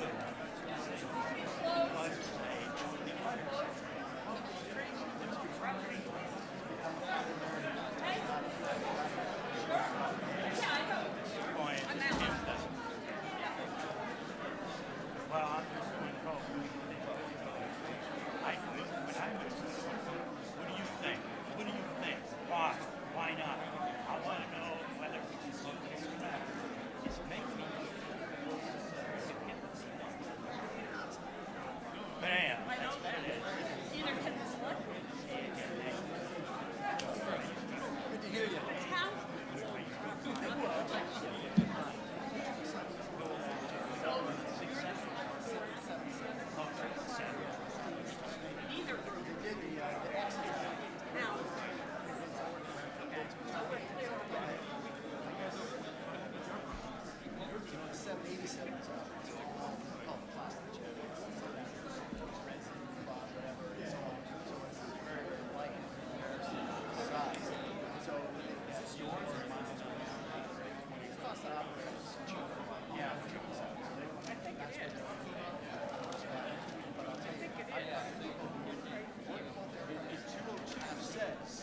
Okay, everyone, if you can take your seats, we have a result.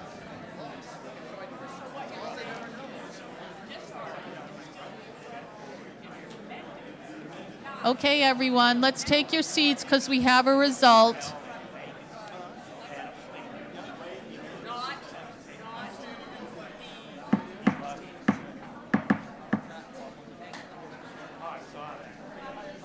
I was giving it a building, nice and quiet.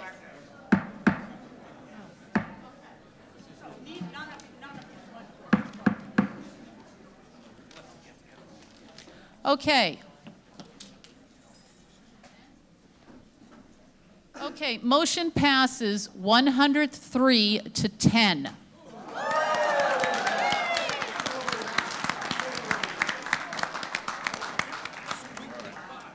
Okay, does anyone else have anything to say about Article 9 before we move to Article 10? Go ahead. On Budget Committee, I would like to reopen the budget vote on Article 9 as amended. Okay. Did you hear that Sue James was the second?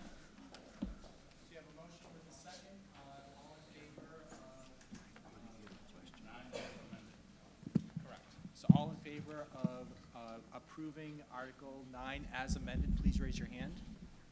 Opposed? Nope. He's behind you, So James. It's unanimous. We have 0 opposed and all 4. No, Larry's One an opposed. I'm sorry, One one opposed. So Larry is opposed and everyone else is for the amendment.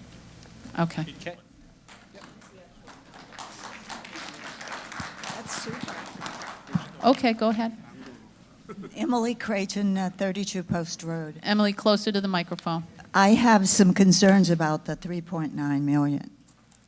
Okay. And I think that's something we should all consider before we move on. I'm just not too sure about the populace Okay, voting for that number.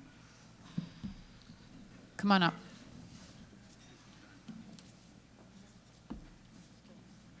Glenn Martin, Atlantic Ave. I think I'm close enough. I would like to ask the select board as to, now that this seems to be moving forward and go to the public vote, what will the remainder building, old library, possibly be used for, and can it be committed to be used for just for town versus book storage for the library, whatever it might be? And I'll give you a little historic perspective here. 1972, my grandmother got the new library then approved at one of these meetings, and I lugged library books between the two buildings back and forth when it was built. So I have a little interest in what happens to the back rear building. Okay, so though I consider that's really outside of our deliberative session, I heard from a lot of you that you would like to have on record what the current board feels about that. So that's why I'm letting this question go forward. Jim?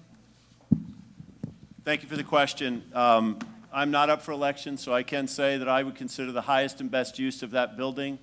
I would consider repurposing it. Repurposing buildings in this town has been something that we've heard time and time again is of high priority, of high interest.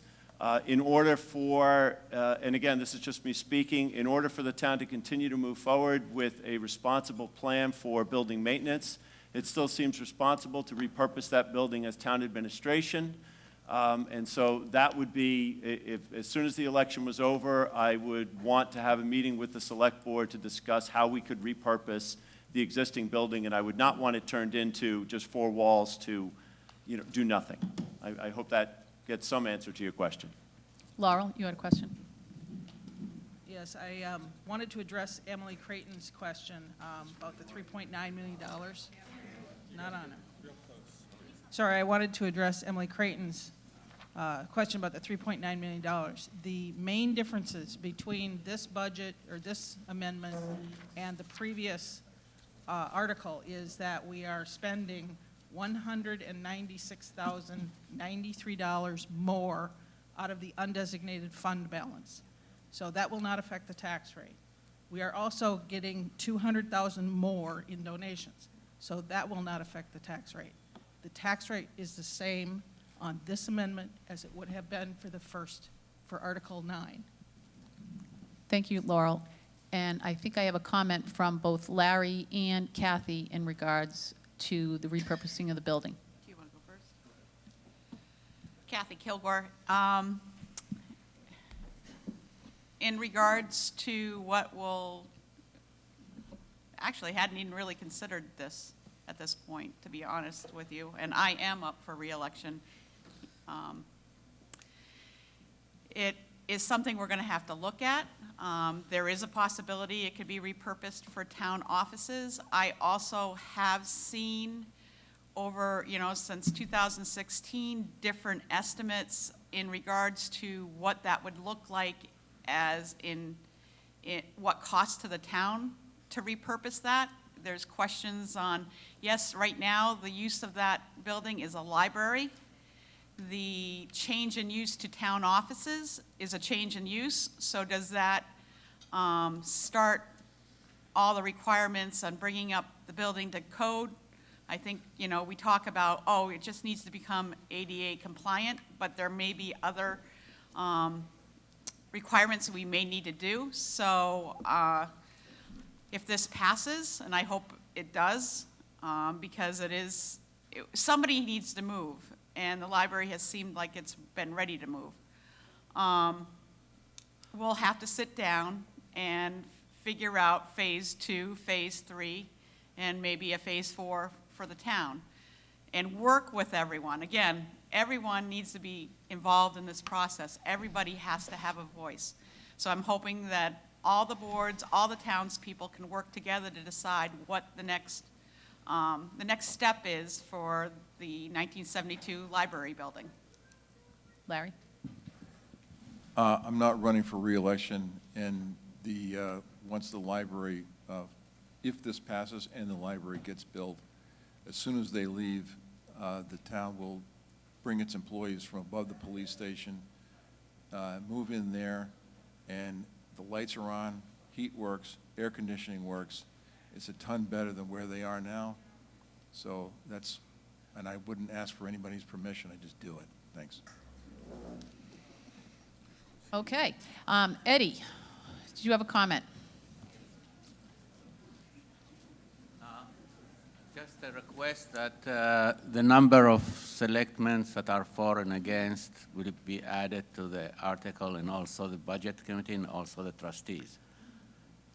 We heard one against with the budget committee. I want to hear how many for will be added to the article. You have not opened a meeting at this point, right? So they're going to have to open a meeting at some point and re-vote on this. I don't think that we can put the trustees' vote on here. No, I don't believe we can legally. Are there any other questions? Oh, yeah, okay. Go ahead, George. George Chauncey. I think the plan right along for the old library, once the librarians move out of there, would be to turn it into town offices. But I would like to urge this town, let's not do it on the cheap like we do with every other building in this town. If we're going to repurpose that building, let's do it right so that we won't have to mess with this thing in another 10 or 15 years. Thank you.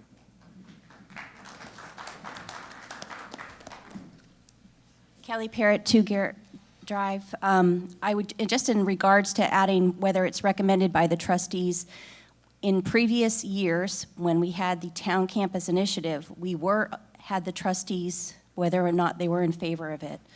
I would respectfully request that be included. I think it gives fair information. I do hope today is a really prominent step for our community to move forward. This is something that we have wanted as a community for 20+ years. And I'd just like to leave you with this little quote: "Bad libraries build collections, good libraries build services, and great libraries build communities." I think we have a great community, and I hope that the Select Board, the Budget Committee, and the community will get behind this article as amended. Thank you.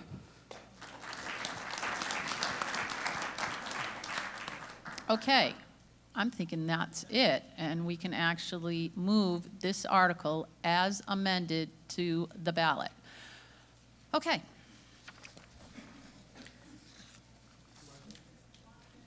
Yes?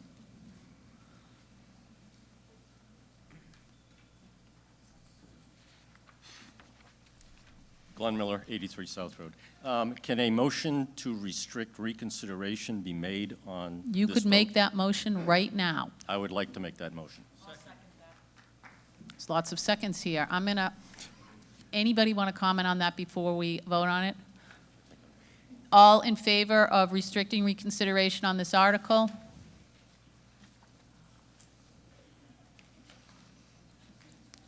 Anyone against?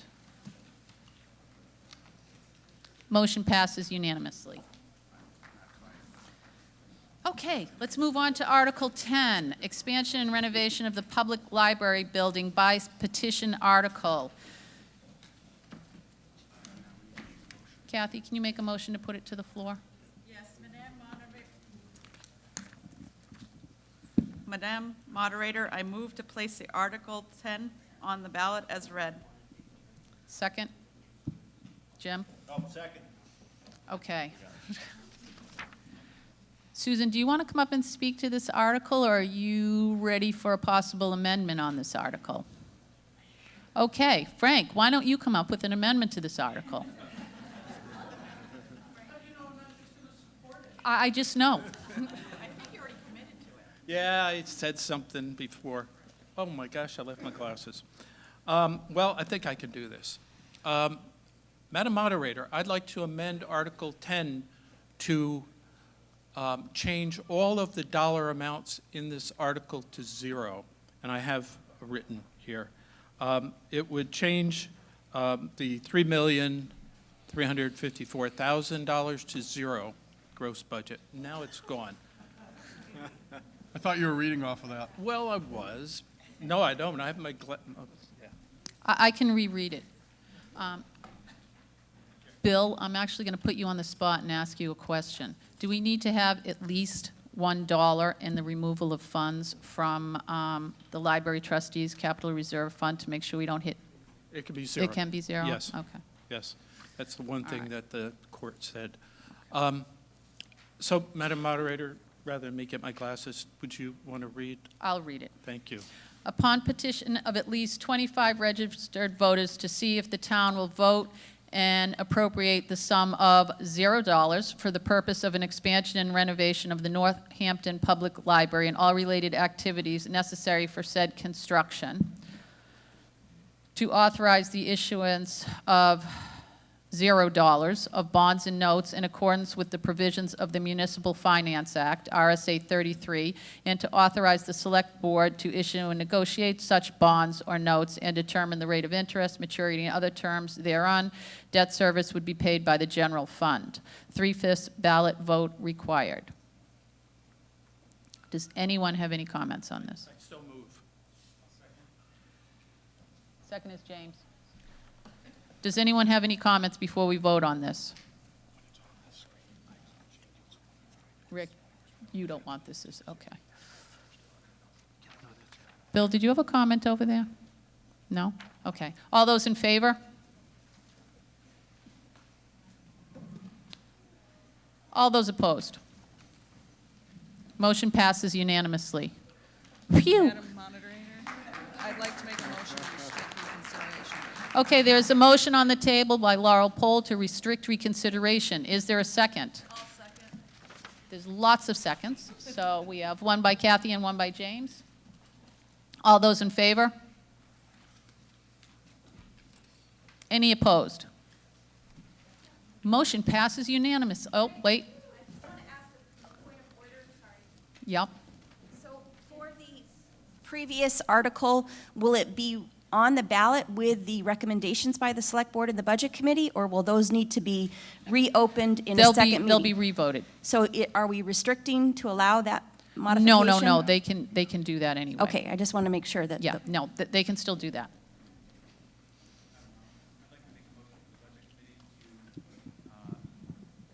Recommend against the article as amended.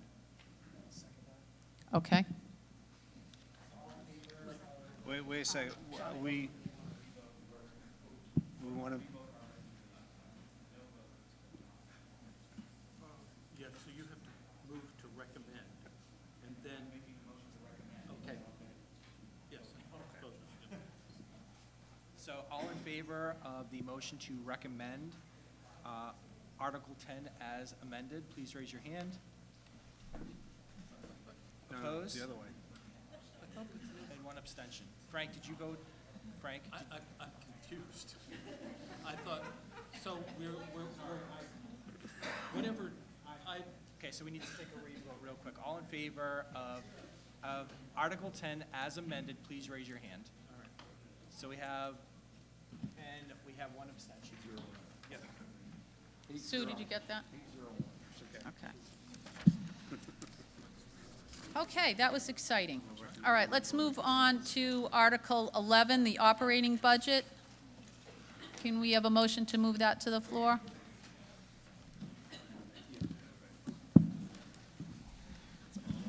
Madam Moderator, I move to place Article 11 on the ballot as read. Can we have a second? Can I do it, can I second it now? Yes, you can. I'll second it now. And Mike, are you going to speak to this article? I am, Madam Moderator.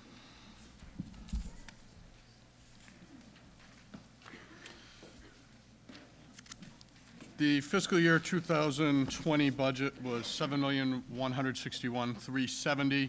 The operating budget for fiscal year 21 is $7,426,422, an increase of $265,000 or approximately 3.7%. The default budget, which was $7,236,26, is 1.042% over the current operating budget of fiscal 20. Where that $265,000 comes from, the next few slides look at the different areas of the budget where that increase comes from. The first one is the executive line, increase in salaries, also minutes increase, FICA, Medicare, and retirement, which goes along with each one of those salaries. Partially offset by some overtime, some telephone, and miscellaneous expenses. Town clerk, salaries, and really one extra election that is driving the increase of $4,737 there. Financial administration, increase in salaries, FICA, Medicare, and retirement that goes along with that, with reductions in training, education, and bank service charges and finance charges.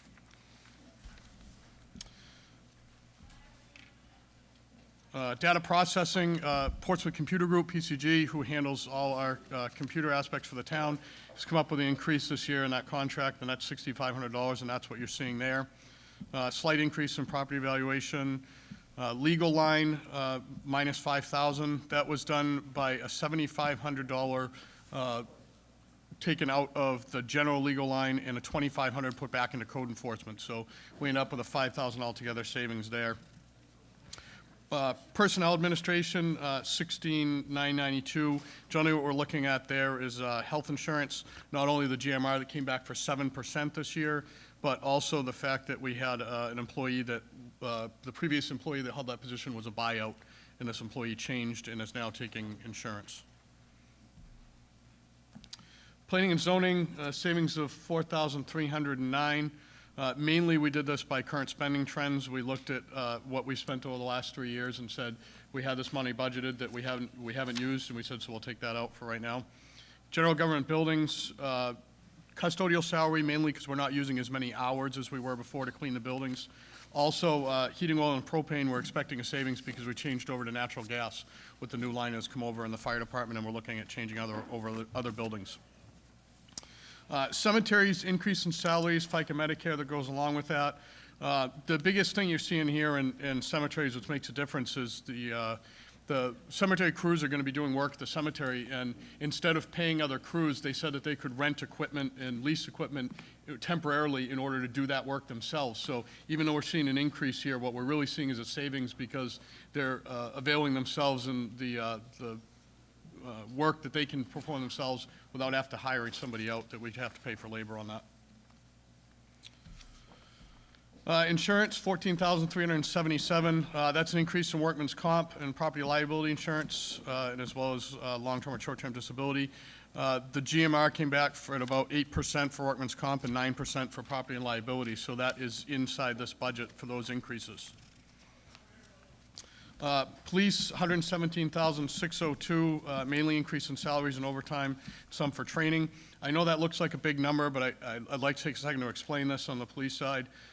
So what happens is they received a contract that was voted in, and when the contract gets voted in the first time, it goes on a warrant article, which doesn't go into the budget. So the next year, which is this year, you get the increases of last year's warrant article plus the next year of the contract, and that's why that number looks bigger, is because you're really dealing with 2 years there of a contractual obligation that was approved by the voters. Fire department, $63,998, mostly due to salaries, FICA, Medicare, slight overtime, and offset by a few things inside with prevention, chief's expenses, gasoline, and things like that. Code enforcement officer, code enforcement, we have about 1,840, and that is totally because we have a new code enforcement officer, and he's making a little bit less money than the last one. Emergency management is mainly driven by costs of increase in pay for employees of $264. Highways and streets, savings of $1,625. We had a reduction in lease payments. We paid off the 2014 International dump truck, which is a $25,300 lease, so that got paid off. And then we have a few things that were going to go up in the budget as far as snow plowing, pavement, gasoline, and things like that. So that's why the offset there. Street lighting, $1,400. Director Hubbard did a great job working with companies putting in LED light fixtures on street lights, so that's saving us in electricity there, so that's a positive thing. Brush disposal, $135. Solid waste, saving $500. Recycling, $802 increase, mainly in salaries, FICA, Medicare, once again. Water services, $1,090, and that's an increase in hydrant costs, which we pay quarterly to Aquarian. Mosquito control, $2,650 savings, mainly because we looked at what we were budgeting and what we spent over the last 3 years and said that, we weren't spending that amount of money, so we could save there. Health agencies and hospitals and social services kind of go together. What happened, we got to the budget committee, is they put the two together into one category and then capped it at $25,000. So what you'll see now is $4,250 in savings, while the next one you see an increase of $4,425. So really what we are now is we're about even of where we are, but we're capped so that we won't be going up year to year. Welfare and general assistance, savings of $4,000. That was purely on spending and what we've been doing year to year.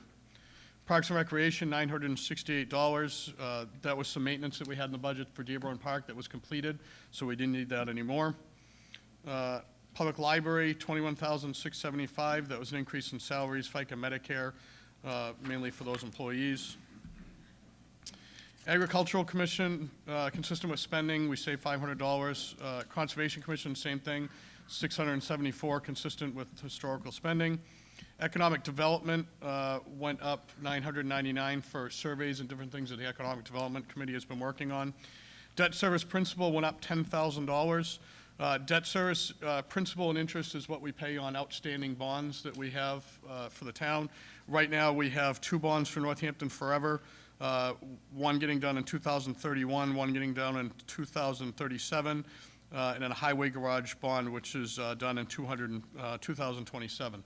So when we start looking, it's very much like a mortgage, where at the beginning you don't pay a lot of principal, but your interest is higher, and as you move through, you pay more principal, and your interest is a little bit lower. So we're seeing that happen here. And there's your $265,000 that we talked about. This next shows, and I know those numbers are going to be hard for everybody to read, but the green portion you see is public safety, and I don't think it surprises anybody to know that we spend most of our money on public safety in the budget. Then we go over to the light green of general government, over to public works, the purple, and then health insurance over to the blue, and then we get in the rest of the pieces of pie there that get us to our $7 million operating budget today. And I'll be glad to answer any questions if anybody has any. Any questions or comments on the operating budget? No? Okay. We're going to be moving Article 11, operating budget, to the ballot as is. I move to restrict reconsideration. A second on restricting reconsideration. Did you get that, Sue, Kathy? All in favor of restricting reconsideration? Opposed? Passes unanimously. Okay, Article 12, purchase of a police cruiser.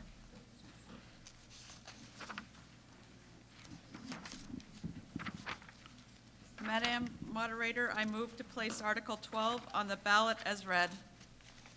Second. Kathy, would you speak to this article for us?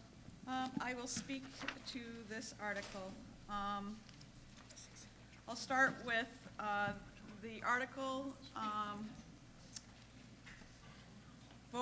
suggest to vote and raise the sum of $45,000 to purchase a police cruiser.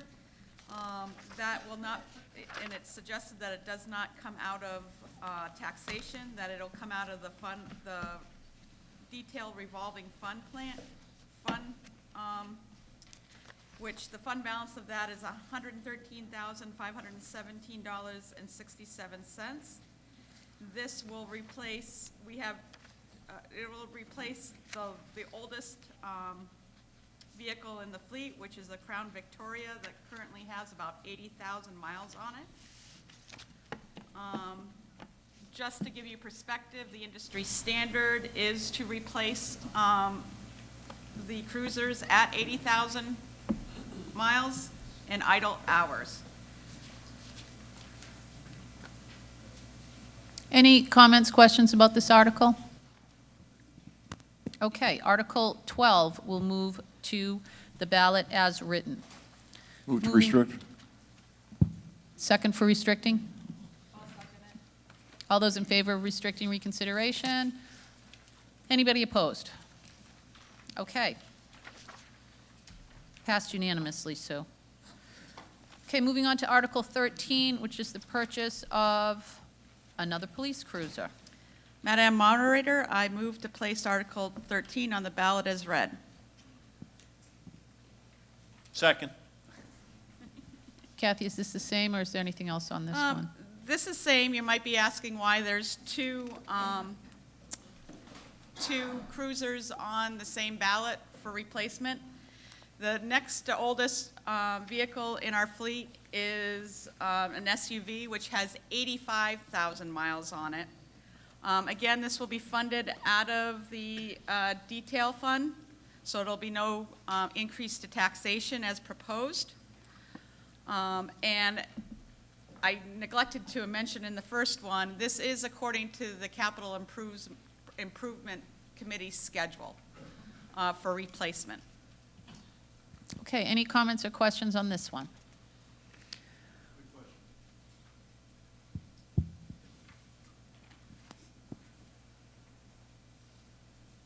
Hi, Bill Kibbe from Mill Road. Hey, regarding this, it doesn't really explain. Can you hear him in the back? Hi, Bill Kibbe from Mill Road. Thank you. And can you hear me now? Awesome.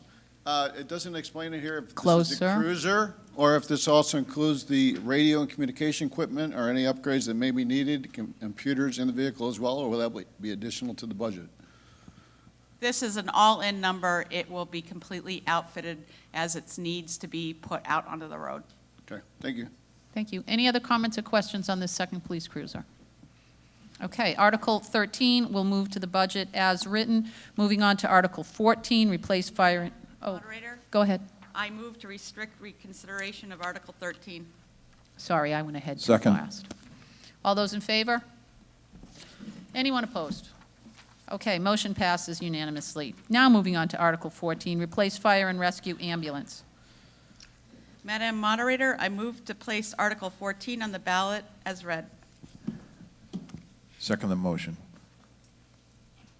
Kathy, would you be so kind as to speak to this article? I believe our fire chief will be speaking to this. Oh, okay. Yes, this ambulance replaces a 2013 ambulance inside the department. The thing that's important about an ambulance, not only that it responds and picks you up when you're sick and injured, but it also, the revenue from the ambulance goes into the capital reserve account that pays for all the equipment in the fire department vehicles so that you don't have to go to the taxpayers later on.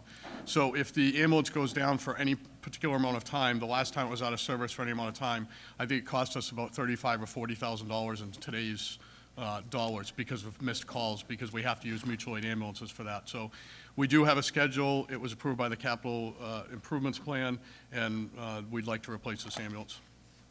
Any questions or comments? Bobby, may I make an additional? Absolutely. I just want to let the public know in that fund that will be funding this purchase is $881,990.37.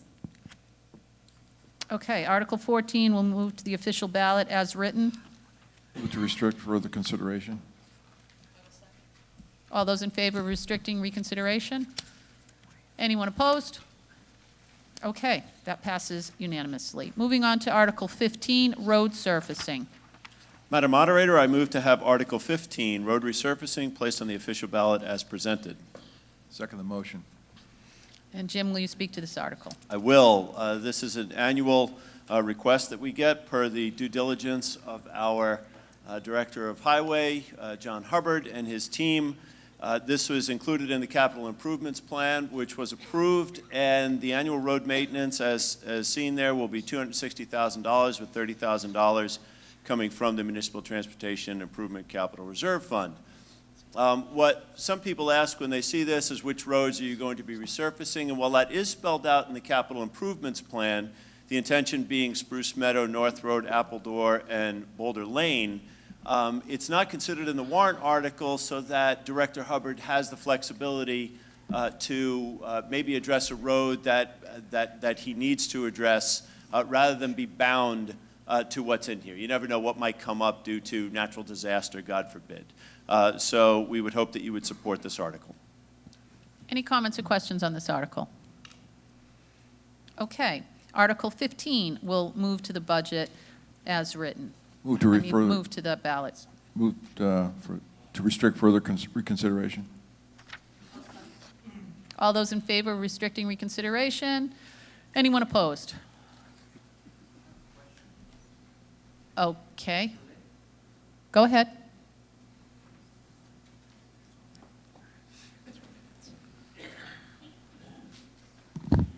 There are a few articles that appear every year, the same thing, like this one.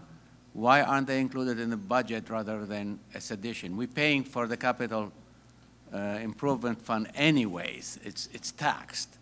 So saying it's outside the tax is outside the tax for this year, but we keep paying for that. So why is it there are few articles that are, we set them every year, we get to vote on them?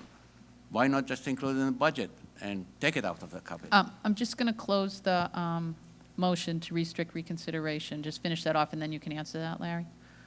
But based on the voting, that still passed.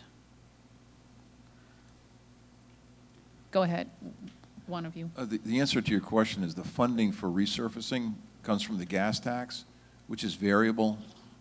So I think the select board receives the money, which is a variable amount, but it needs to legally appropriate that money. And until we know what it is, we really can't tell you that we would appropriate that. So it's the variable nature of the funding that requires us to do that. It's a good question, though. Go ahead, Laurel. We had discussions of this very issue on the Budget Committee this year, so I'm hopeful that that question will be addressed at next year's budget. Go ahead.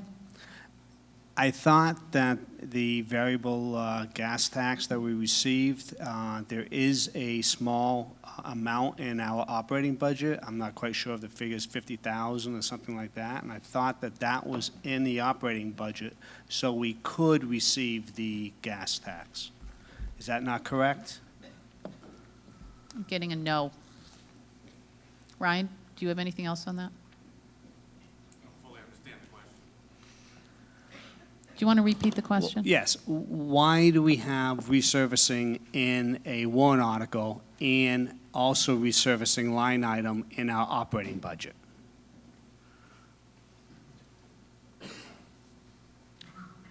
Ryan Cornwell, Finance Director. I think to answer your question is the amount that we have within the operating budget, which is about $100,000, is paid for by the grant from the state. That's our matching portion, where this is funded through the Capital Reserve Fund.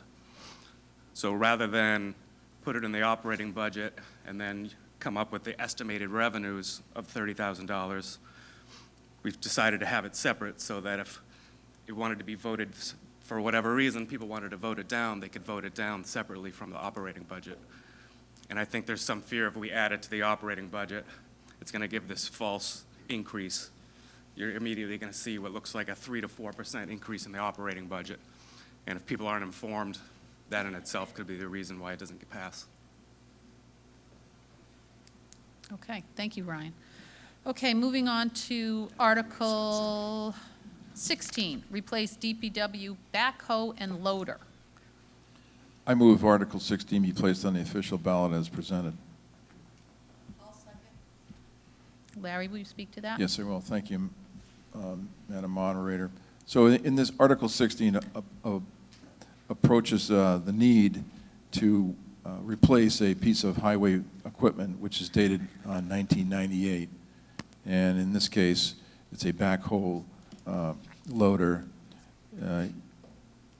1998 is old, it's beat, and we can put more money into it, but in the case of this, it seems prudent to replace the vehicle. It was recommended by the Select Board 3-0, recommended by the Budget Committee 9-0. Questions or comments on this? Come on up.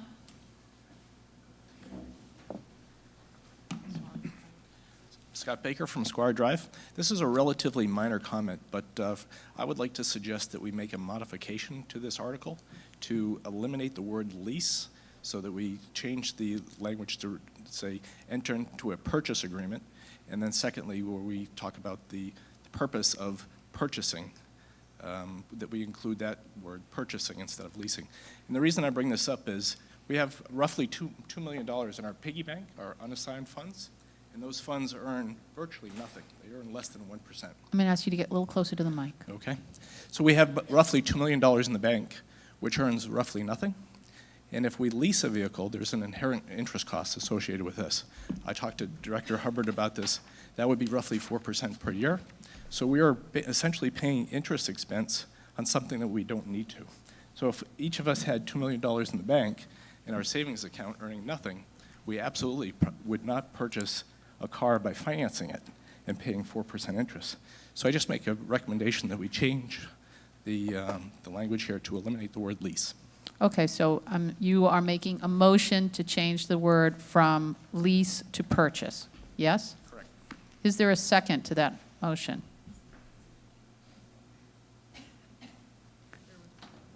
Is there a second? Okay. Did you get that, Eddie?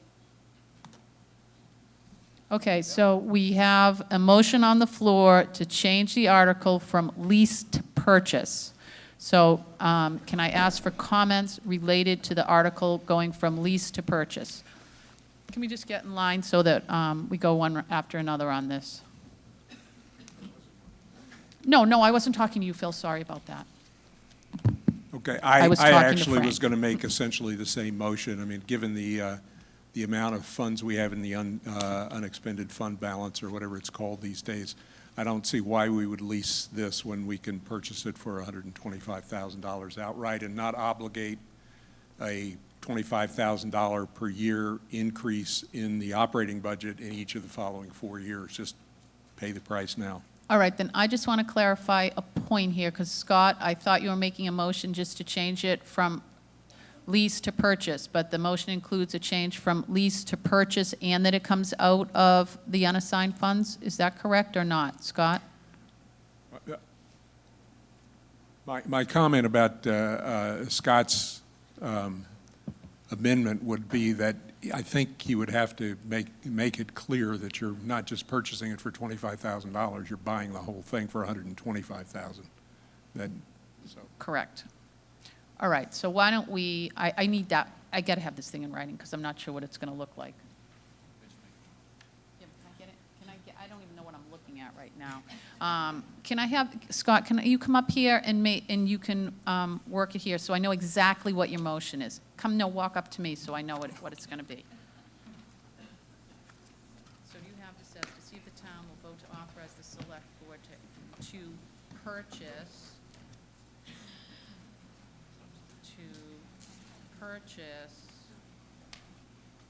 in the amount of $125,000.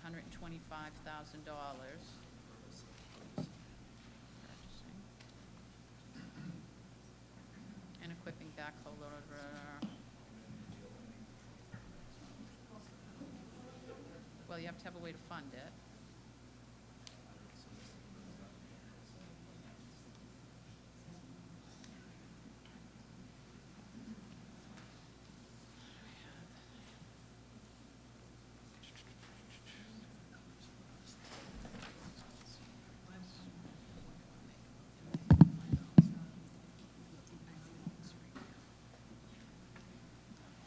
Fund balance.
Arguing, sit down.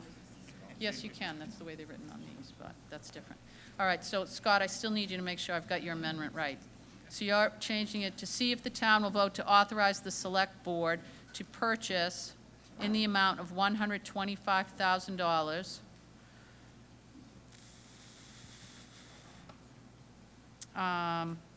backhoe and equipping a backhoe and loader for the Department of Public Works. Funds taken from the unassigned balance as of July 1st, 2020. Correct.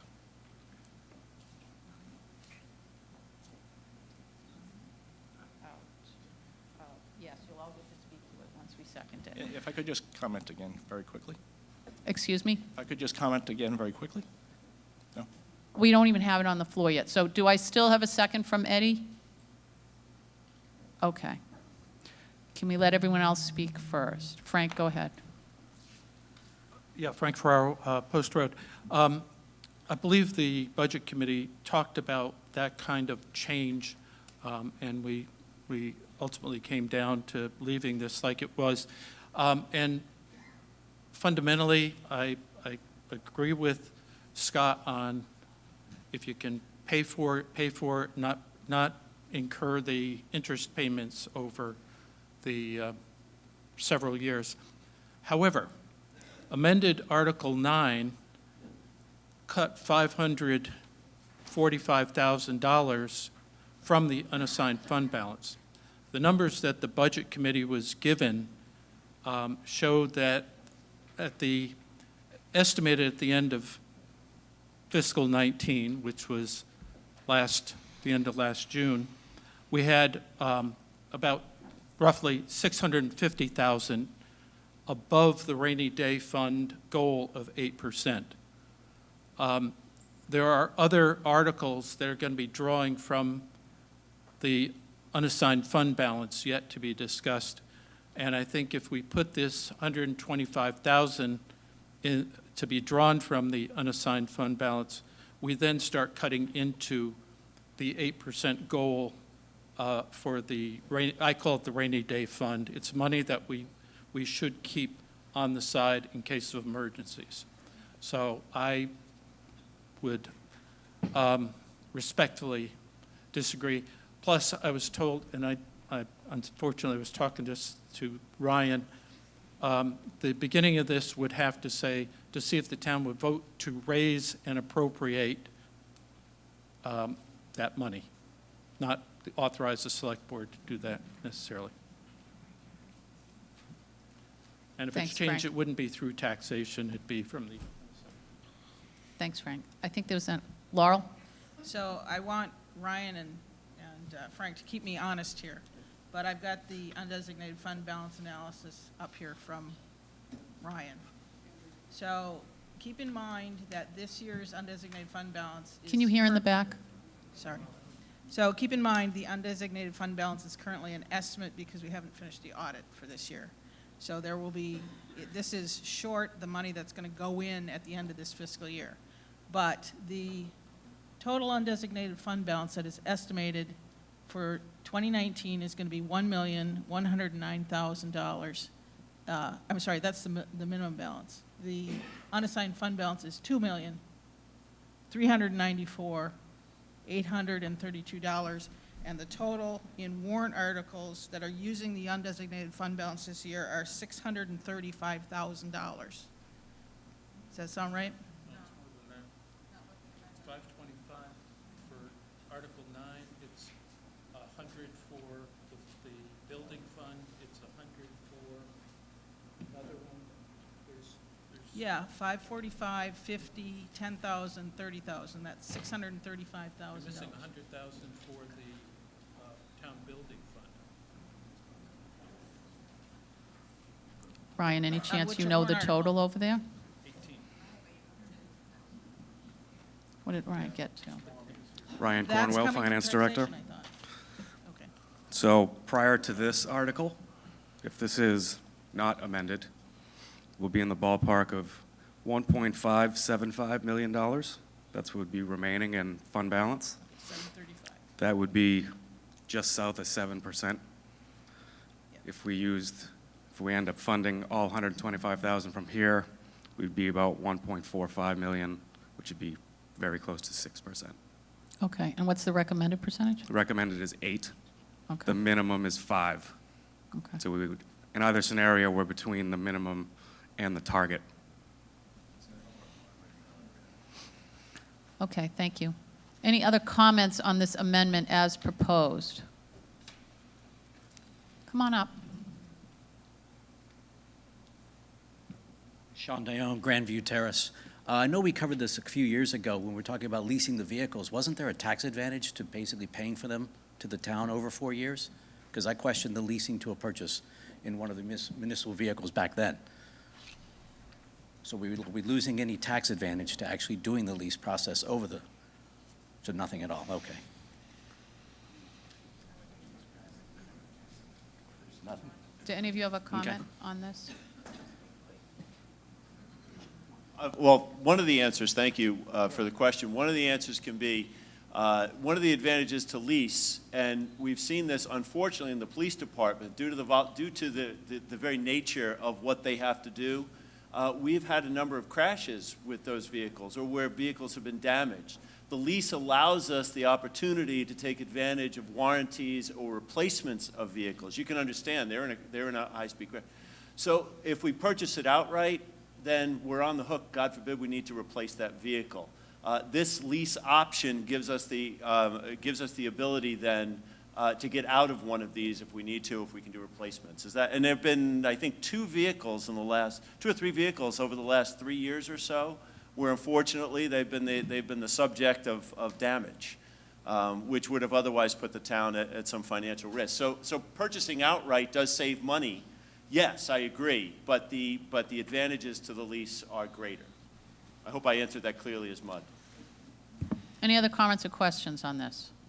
I do have a quick question. Go ahead, Jonathan. So just so I understand correctly, so having a vehicle insured is different than having a lease. So I guess what I'm asking is, if purchasing a vehicle through a lease ensures that if a vehicle is totaled, wouldn't the insurance cover that vehicle? Or what you're saying is with a leased vehicle, it's going to extend, or we're insured that much more?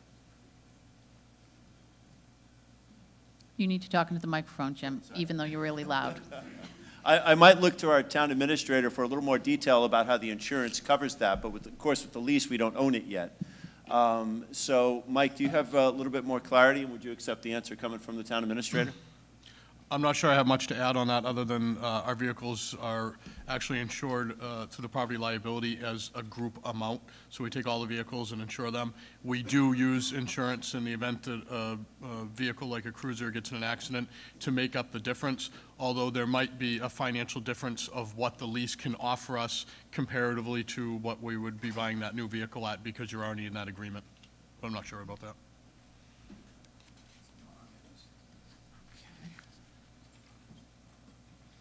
Any other questions or comments on this? Scott? I apologize. I don't want to belabor this point, but Jim, I respectfully think that you are incorrect in your assumption.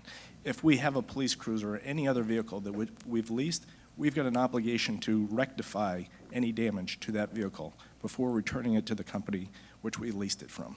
So if it's a case of a police cruiser and it's in an accident, our insurance pays to correct that damage to that vehicle. We cannot take a damaged vehicle and just turn it back to the leasing company and say, here, this is damaged, it's yours now. So I don't think your comments were quite accurate in that respect. We have an obligation to return a vehicle that's sound and in good condition and is free of dents and other malfunctions. Okay, any other comments or questions around this? Oh, sorry, go ahead. Before this meeting started today, one of the citizens approached me and asked me if we could find out from the director of Public Works how many hours are on this existing backhoe, and what are the plans to do with the old one when we get the new one? Okay, can I ask that we hold that till we finish on this amendment? I have an answer for that. Okay, go ahead and answer it then. The 1999 backhoe logs 200 to 300 hours per year, will be 22 years old in 2021. I do not see in the approved capital improvements plan an intended repurposing of that vehicle. I think Larry said he would buy it for $1. Okay. Any other comments or questions on this side? Over here. I'm just going to read the article as amended again before we vote on it. To see if the town will vote to raise and appropriate the sum of $125,000 for the purchase for purchasing and equipping a backhoe loader for the Department of Public Works. Funds to be taken from the unassigned fund balance as of July 1st, 2020. All those in favor?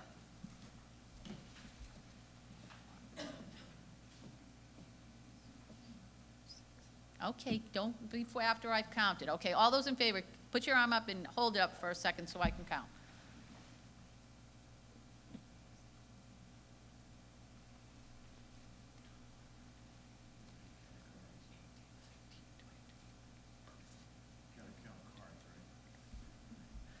Do those of you with your hands up and no card have cards?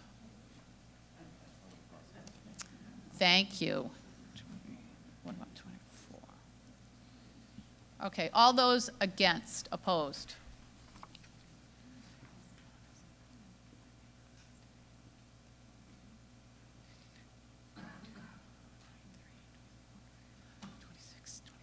Oh, my God, you had to come that close. Motion fails 24 to 27.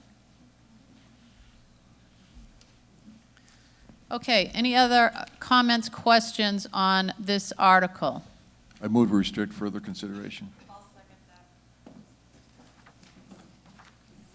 All those in favor? Anyone opposed? Okay, movement to restrict reconsideration has passed. Moving on to Article 17. Madam Moderator, I would move to have Article 17, removal of trees along stone wall at Center Cemetery, placed on the official ballot as presented. I will second that. Jim, want to talk to the trees? Yes, I will. Thank you. I will talk to the trees. As many in this town know, Center Cemetery is the oldest cemetery in our town, and there are a lot of trees, very old, mature trees along Post Road that are causing significant damage and threatening the graves that we have there. Not only threatening them, not only a direct threat, but the limbs hanging over pose a threat to future if we have storms and such. So the idea is to have use that money to, unfortunately, but I guess fortunately, it's a catch-22, remove those trees. Now, I will look to our town administrator to kind of follow up on a potential benefit or a potential option that we have here. Do you have any more news? Yes, I don't have any more news than what I had before, but I can repeat that so that everybody here hears that. Yes, absolutely. I'd also like to add that the other problem with the trees is that the wall in front of the cemetery is historic, and it's, all the roots are actually pushing the wall out and ruining the wall, which causes a problem for us. But Mr. Chevalier has been working really hard at this. Like I said before, he's been trying to do a lot of work with his own guys. And he had actually called the power company and talked to them about taking down the trees, and he believes that he may have them ready to take down the trees, and then we would just cover the detail expenses for the crews to be out there. So instead of that 17.2, what we're hoping is that they agree to take down the trees. We use a little bit less of that money for the tree company, but we still have some of the money left to drill the trunks in the stumps that are in the ground when we get done. So we're asking for the full amount of what that would cost, but hope that we may come in less than this and then therefore not have to use it all. So thank you for that. Any questions or comments on Article 17? Come on up. Question? Oh, yeah. We have George too? Okay. We'll get you first. Cynthia George, Swank, it's actually for George, so he might be providing the information I'm about to ask for. So I defer to George, if I may. Okay.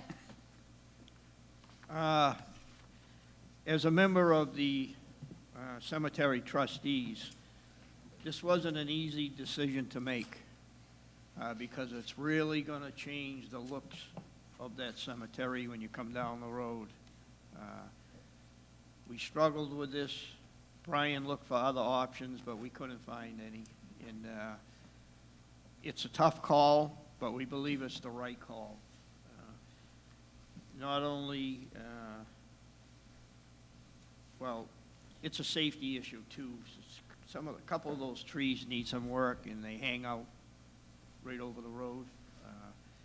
But we just want you to know that this wasn't an easy decision. Like I said, it's really going to change the looks of that cemetery, but it was a decision that we had to make. Thank you. come on up. Thank you. I believe at the Budget Committee meeting, there was some discussion of the walls and what work might be done on them, what you might do for the gravestones. I'm wondering if there is a detailed plan or if you've been in contact with folks who do know what to do with an historic wall, with the historic iron gates right there, so that we all have an idea of what might happen this year, but also in the future. This has not been on the capital improvement plan at all. I don't think the cemetery trustees or the town, time I've been on CIP, have received anything relating to the cemeteries. Thank you. Since everyone's looking at George, I'm assuming George is the one to answer this. Well, I'd like to defer to Brian. Get me off the hook. Brian, wherever you are.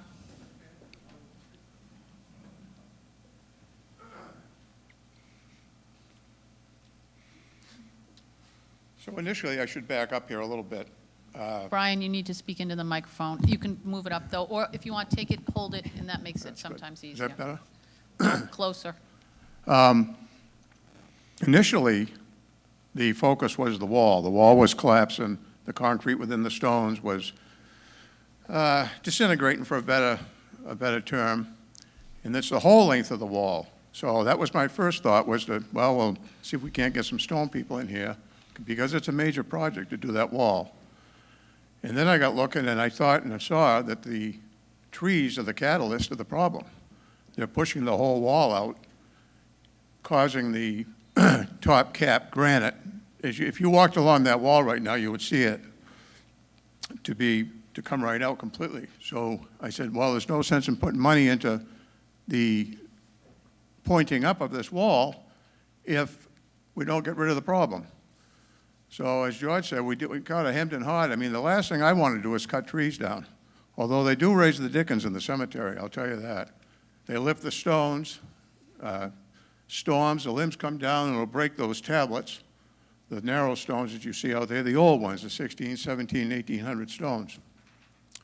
So that's where we came into the thought that the trees, they've got to go. And as far as the stone wall and your tomb go, those are protected by state statutes under the cemetery rules and regulations in the RSAs. So you can't, the walls are very, you can replace them, but to take them down is a little bit of an act of Congress.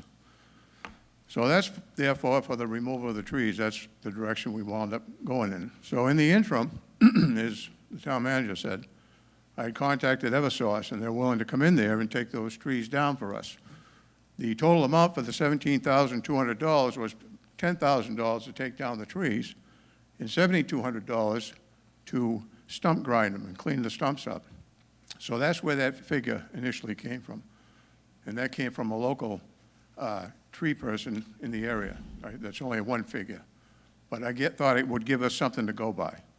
But Eversource is going to take the lion's share of the bulk of that money right out of there. So next year, assuming that this is voted on, we'll entertain the wall. And my thoughts on that is that I will go through some of these cemetery associations and probably be able to get some grant money to replace that wall in the face of that tomb, because they're both historic. So that's my goal in the future. So I hope I've answered the questions. Thank you. Rick?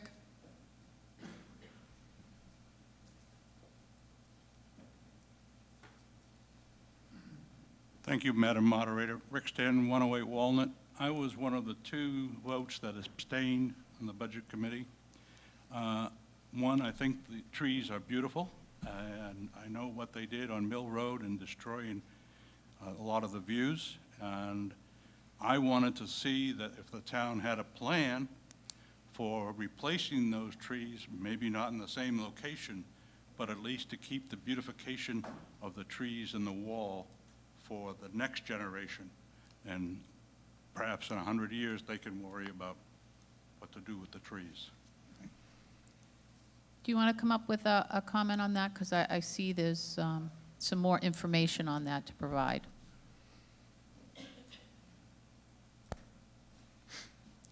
Presently, in our town rules and regulations, there's no planting of any trees, even around the tombstones, or the stones that are in there now, I should say. And I'm not quite sure when that was adopted, but it was quite some time ago. And the reason for that is exactly what I said earlier.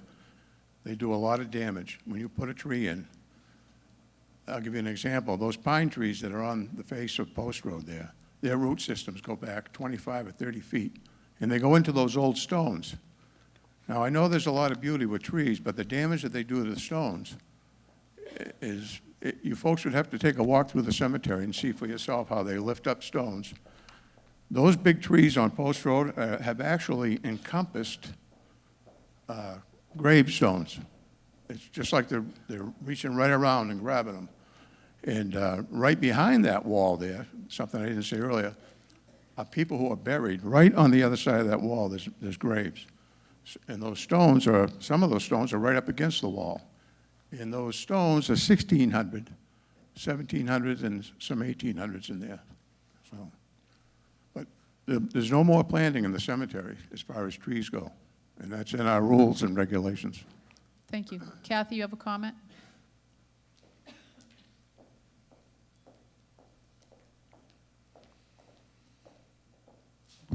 Kathleen Kilgore, 220 Atlantic Avenue. I don't know if I have a comment or a couple questions. Okay. So, did I hear correctly that Eversource has now said that they will cover the cost of the trees, removal of the trees? Do we know that for sure? Looking at Mr. Chevalier, he's shaking his head yes, that not 100%, but we're pretty sure that we're going to be able to get them to cover that. Okay, my next question is, how much of the 17,200 is those trees, the cost of those trees?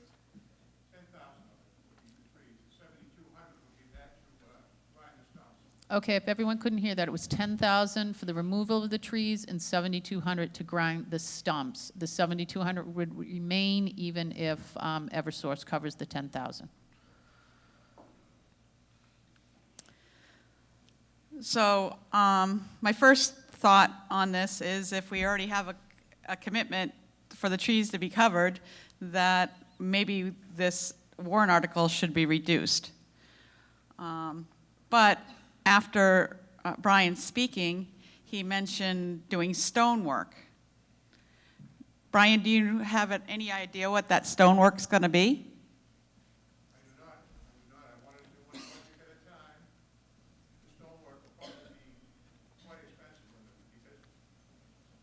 Come on up here, Brian.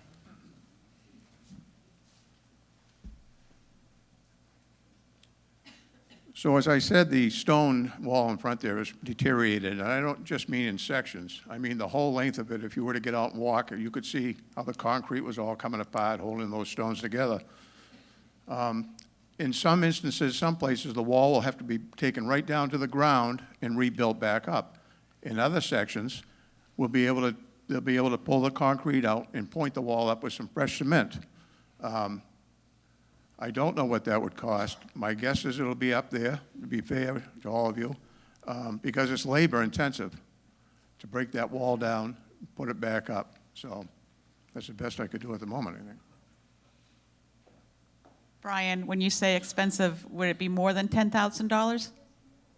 Yeah, okay. Will you be doing it in one project, or would you be doing it in phases? I think what we do is we'd probably get a bid from some stone masons, have them come in, and probably they'd be all done in one-shot deal, if that's what the wishes were from the town, I guess. Versus phases. Thank you for the clarification, Brian. My thought here is that we might look at amending this warrant article down where we have a significant amount of it already covered by Eversource removing the trees. So can I assume, Kathy, that you're making a motion? Yes? No? Yes, you can make an assumption that I'm making a motion to amend Article 17 to read, to see if the town will vote and raise and appropriate through taxation the sum of, 7,200. I'm going to round that up to $8,000 for the purpose of removal of trees along the stone wall on Post Road at Center Cemetery. Do we have a second on that motion? Second from Frank? Got that? Okay, any comments? Go ahead, George. I agree with Kathy, but the only problem I have is the Eversource isn't guaranteed yet. If it was, I would have no problem with this motion at all, and I'm not sure, do we take the chance or don't we? Any other comments on the motion on the floor? Frank? Yes, and I appreciate George's comment, but on the other side, if Eversource does it and this remains at 17,200, the town will have collected $10,000 from taxpayers that will go into the general, the unassigned fund balance. And I'd rather we do what we can rather than collect potentially excess tax money. Any other comments? Come on up.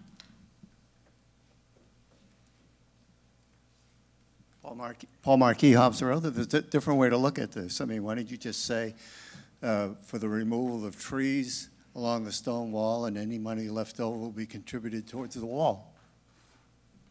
Can't do that? Makes sense to me. Okay. Madam Moderator? Go ahead, Frank. Yeah, if it's left over, it has to be used in the fiscal year. You can't roll it over into next year because it's an operating cost. If it were fund balance, like a cemetery fund, you could fund that, but this doesn't do that. So whatever's left over just goes into the Goes away, huh? no interest piggy bank. It's not my house. That's not the way my house works. Any other comments on this amendment? Come on up.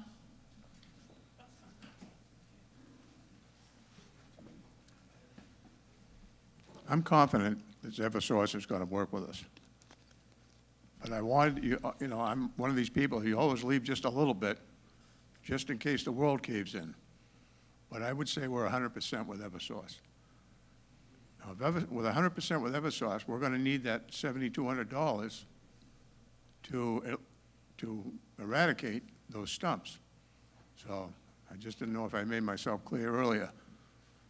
Thank you. I just wanted to be, if the whole article, warrant article could go in as it is, then at least we'd have a safety valve in case Eversource pulled a pin or something. But I believe within 100%, but like I said, I'd like to leave a little bit open because you never know. So, thank you. Okay, are we ready to vote on this? All those in favor of changing it to see if the town will vote to raise and appropriate through taxation the sum of $8,000 for the purpose of removal trees along the stone wall on Post Road and Center Cemetery. All those in favor?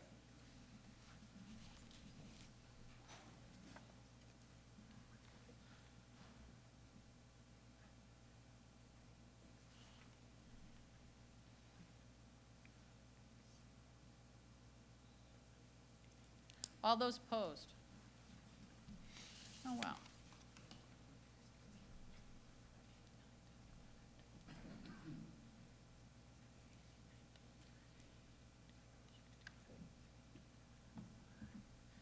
Motion passes 28 to 25. Okay, any other comments, questions on this article? Okay. Article 17 is moving to the ballot as amended. Moving on to Article 18, contribution to the Town Building Maintenance Capital Reserve Fund. Madam Moderator, I ask Article 18 to appear on the official ballot as presented. Second. Larry, will you speak to this? It's just, thank you. Article 18 addresses a $100,000 contribution to the Town Building Maintenance Fund. That fund is presently $186,000. It is what the Select Board draws from to perform maintenance as needed on the town buildings. Presently, we have this coming year, building year, we have the fourth side of the town hall to be evaluated and treated by Mr. Schnitzler. After that, we have the town hall bell tower to be assessed. And we don't know what that's going to cost, but to be assessed and then addressed. For the police building, the plan is to assess the siding, which probably would be stripped, fascia stripped, and then assess the damage to the underlying side of the buildings, the sides of the building, and then replace, fix, put more siding on and fascia back. We don't have a price for that. We also don't have contractors either. So this has been typical of what we've used to address things that come along, and it's worked quite well.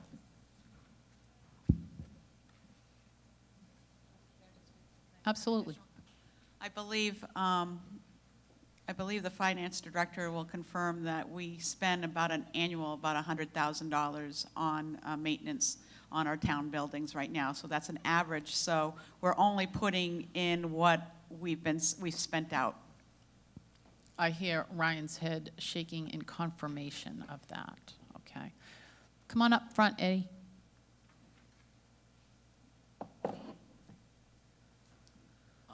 There's a question mark after the fund balance, unassigned fund balance. Is it coming from there or not? That's a requirement by the DRA to ask a question. That's what these are. Yeah, the article is just a question, because you're saying, That question, or we're answering the article when we vote yes or no? It's an arcane way that the DRA asks us to ask you if you're willing to do this. We have to pose it as a question.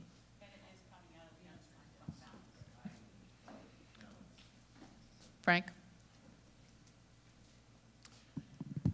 Frank Ferraro, Post Road, and you're getting as tired of seeing me as I am getting up here. Thank you. As this states, there's 186,266 currently in the fund balance, and as Mrs. Kilgore and our finance director said, we spend and the budget committee heard, we spend about $100,000 a year.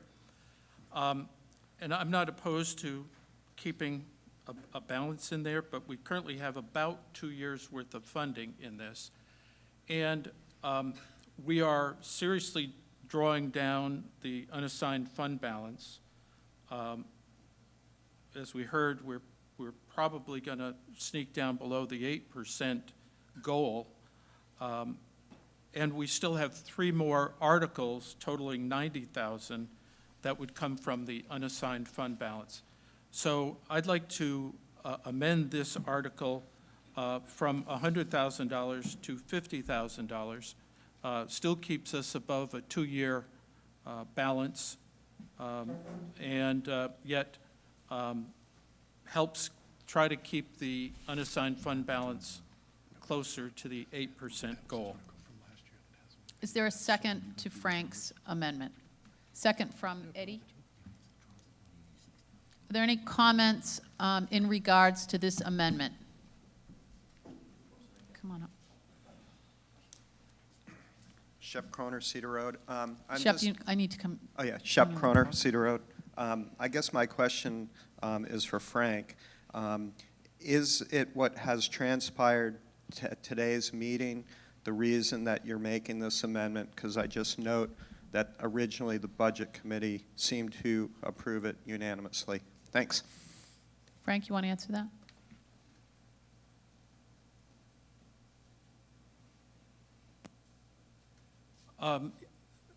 It's a combination question. Yes, what has transpired and what will possibly transpire, but this is not inconsistent with positions I've taken on this article in past deliberative sessions. Okay. Any other comments on the, go ahead, Jim.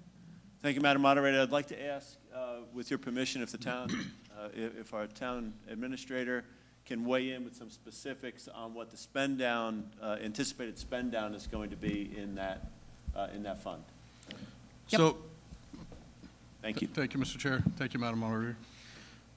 So we have these projects looking forward. The second portion of the town hall, we're looking at somewhere, we think in the range of $23,000. The siding for the town office project, we're not sure yet because we're having trouble getting bids, but we did get one in the $50,000 to $60,000 range. The bell tower, we don't have anything yet. We haven't even looked at it. And the other thing that hasn't been mentioned yet is the police surveillance, which was a warrant article last year that passed that hasn't been spent out of that account now. So it will be spent soon, but it hasn't yet. So realistically, we're looking at $105,000 of projects that are planned right now to happen soon. So we're looking at $81,000 being in that account. If we don't fund it at $100,000, then we'll be looking at less than 2 years of our average spending on that, and that's why we funded at that amount to begin with. Okay. Any other comments? Go ahead, Frank. Yeah, if the select board is comfortable in getting closer to the 5% rainy day fund, for lack of a better term, rather than staying closer to the 8% goal, I'm happy to go with the 100,000. I was trying to keep it up there so there was no concerns about what was left in that fund. So I'd like to know if the select board is comfortable with being closer to the 5% minimum rather than closer to the 8%. Kathy, you want to start with response on that? Me? Yeah, why not? Put me on the spot. Well, when the select board put its budget together and put its warrant articles together, we had committed to this. That was our plan at this point. I'm okay with it remaining at $100,000 coming out of the unassigned fund balance, and we get closer, we're closer to that bottom level, given the change that happened previously in the meeting. One of my thoughts here is, in regards to procedures and process, I think at next budget season, as we go into it, and we're talking about $100,000 worth of maintenance annually spent, you know, to keep our buildings up, I think we should be looking at moving that back into the operating budget. If we're doing that annually, it should be in our operating budget and not sitting off. I don't think this reserve fund should go away. I think it needs to be there in case something happens and we need to tap into it. But if we're spending $100,000, we need to figure out what should be back in the operating budget, because we're doing that every year. Larry? I'm in favor of leaving the appropriation as it now reads.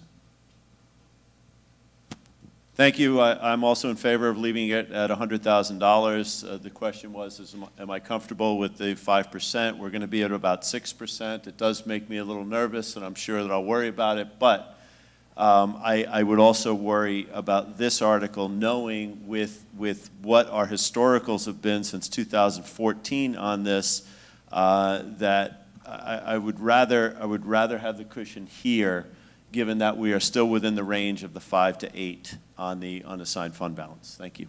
Okay, any other comments or questions? Frank? Sorry. Well, if the select board is comfortable with being closer to 5%, then I'd be willing to withdraw my motion and ask if the second would be withdrawn. Eddie confirms yes, so we have no motion on the floor at this time. Any other comments or questions on Article 18? Article 18 will move to the official ballot as written. Move to restrict further consideration. Second. All those in favor of restricting reconsideration? Anyone opposed? Okay. Can I just have clarification? Did we restrict on Article 17? Nope. May I Yes, you may. step backwards, and I make a motion to restrict reconsideration of Article 17? Second the motion. All in favor? Anyone opposed? Motion passes unanimously. Okay, moving on to Article 19, contribution to the Earned Time Settlement Capital Reserve Fund. Madam Moderator, I move to place Article 19 on the ballot. Larry, would you second? Second the motion. Kathy, would you mind speaking to that?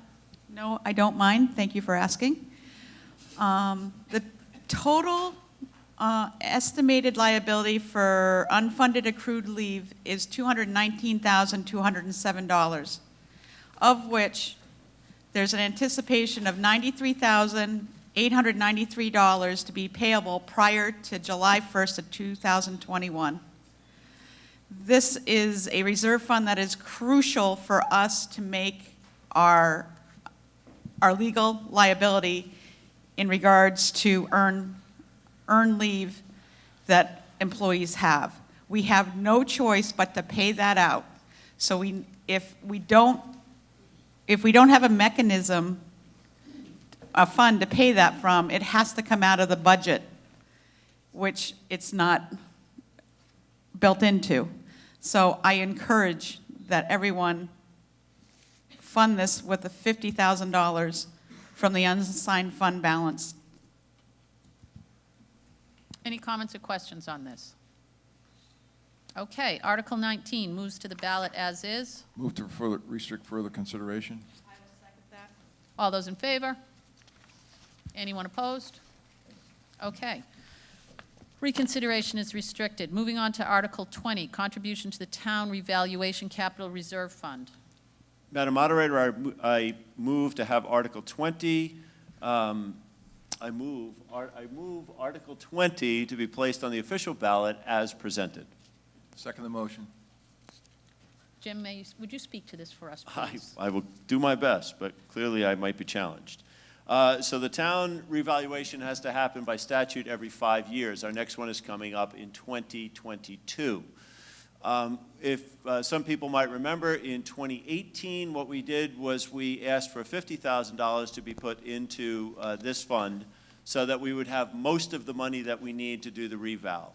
This $10,000 will put us at what our historicals have been for the cost of the reval, so that we won't have to ask for this money again in subsequent years. It'll be ready for us when we're ready to do the next reval.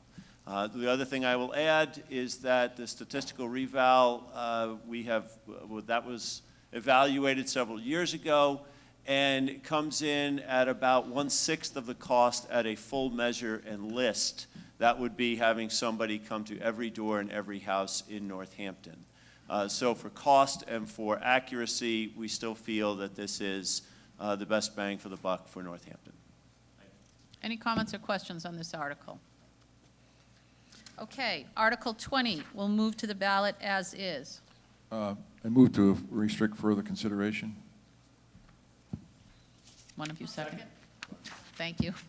All those in favor? Anyone opposed?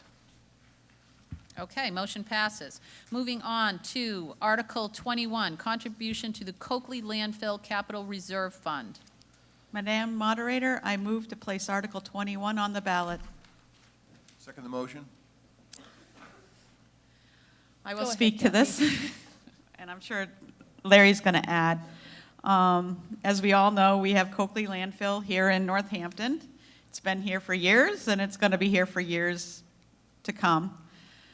Our responsibility in regards to the cleanup of Coakley Landfill is 4%. 4% of a number we don't know. Our average invoicing coming in from the Coakley Landfill Group that we have to pay over the last 2 years has ranged anywhere from $50,000 to $60,000, and that is a sizable increase from 5 years ago.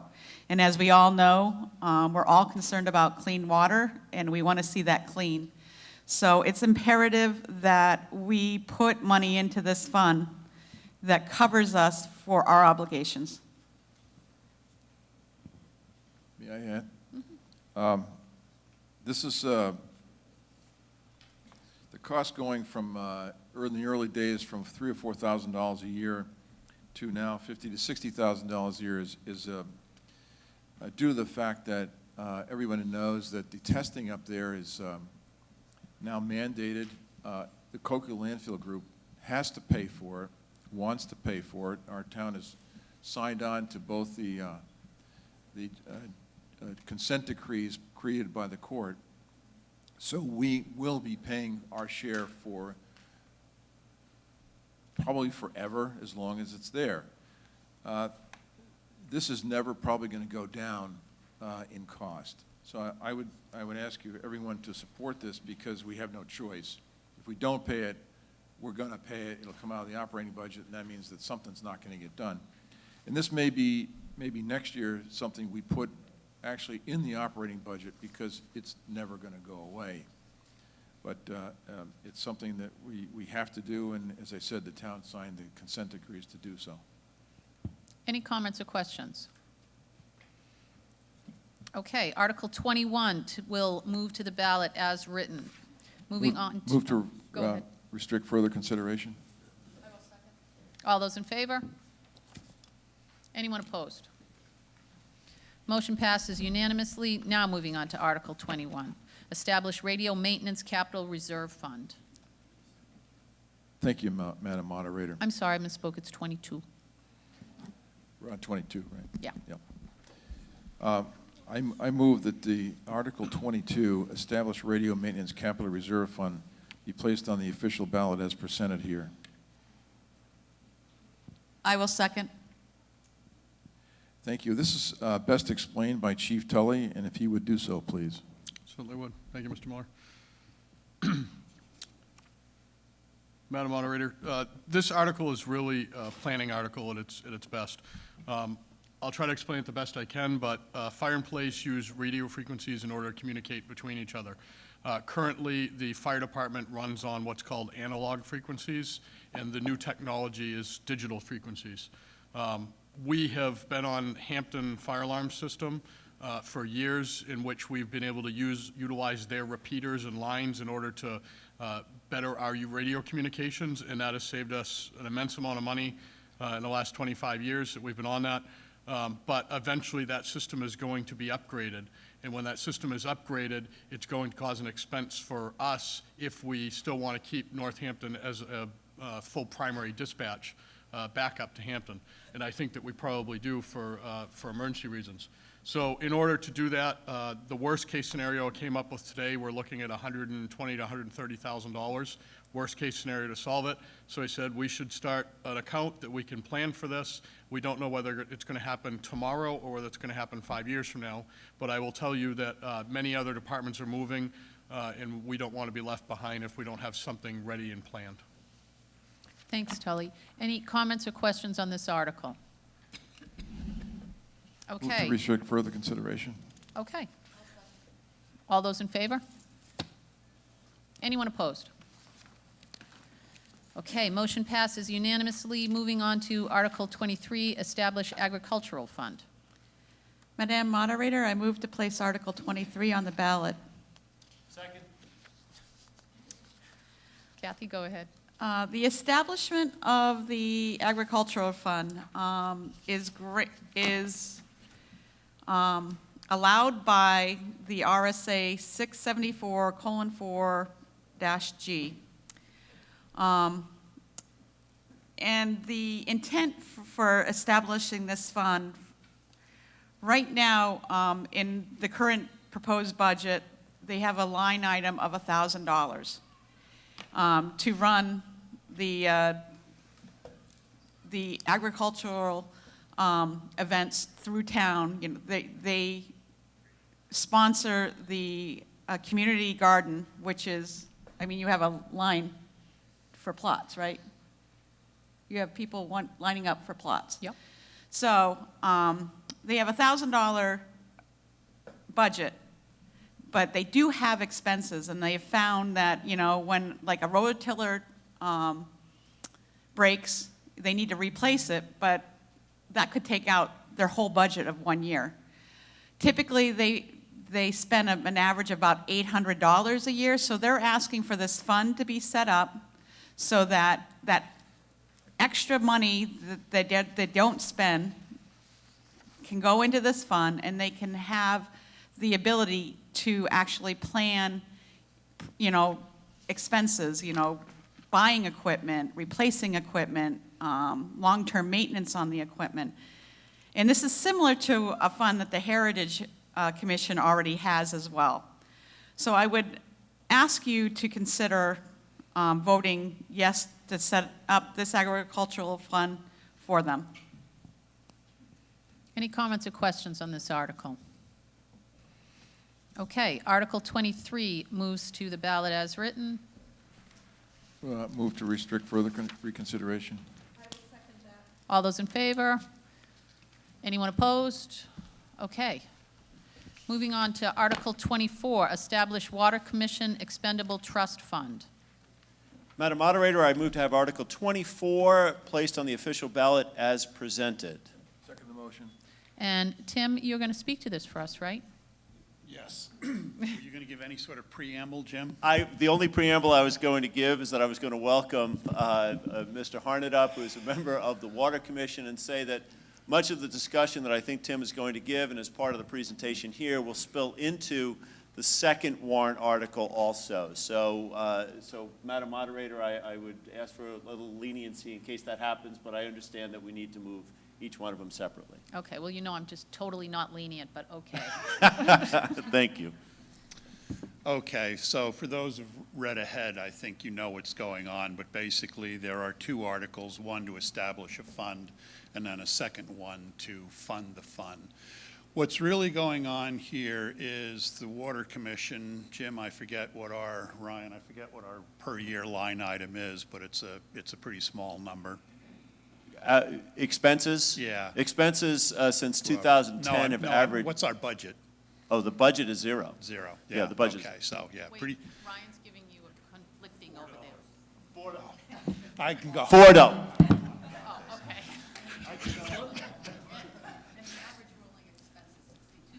Yeah. So at any rate, the Water Commission has been dealing with a couple issues that are really coming to head in the last year or so and are going to continue to come ahead. And basically, I'd just like to go through the three of those quickly so you have a feel for why we're asking for this money. So there's a homeowners association called Wigan Way Homeowners Association. They're the other half of Winterberry and Stratham. It looks like they will be connecting to Aquarian, and there could be some significant costs. We want to protect ratepayers from them. We're also expecting Aquarian to go before the Public Utilities Commission in 2020 or 2021 and go through another rate case where they reestablish what the water rates are going to be and their return on equity. And then it has been discovered by Hampton, who has a full-time lawyer who can look into this a little bit more heavily than we can, but it appears that Aquarian has actually been, since 2000, the last rate case in 2013, has been earning more money than the PUC said they were allowed to earn. And we'd like to stop that process and claw back some of that money. Next slide, Mike. Next slide. Was showing on me.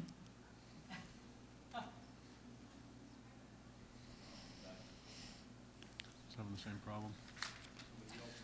Well, in order to get out of here at a reasonable time, I'll jump into the first one, the Wigan Good Way idea. Homeowners Association.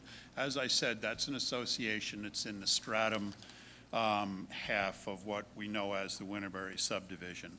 They have had a problem with their water supply, and we won't go into that. It's an interesting story, a little bit ridiculous. But the bottom line is the New Hampshire Department of Environmental Services has mandated that Aquarian supply water to the Wigan Way Homeowners Association, but they have only mandated that they supply water.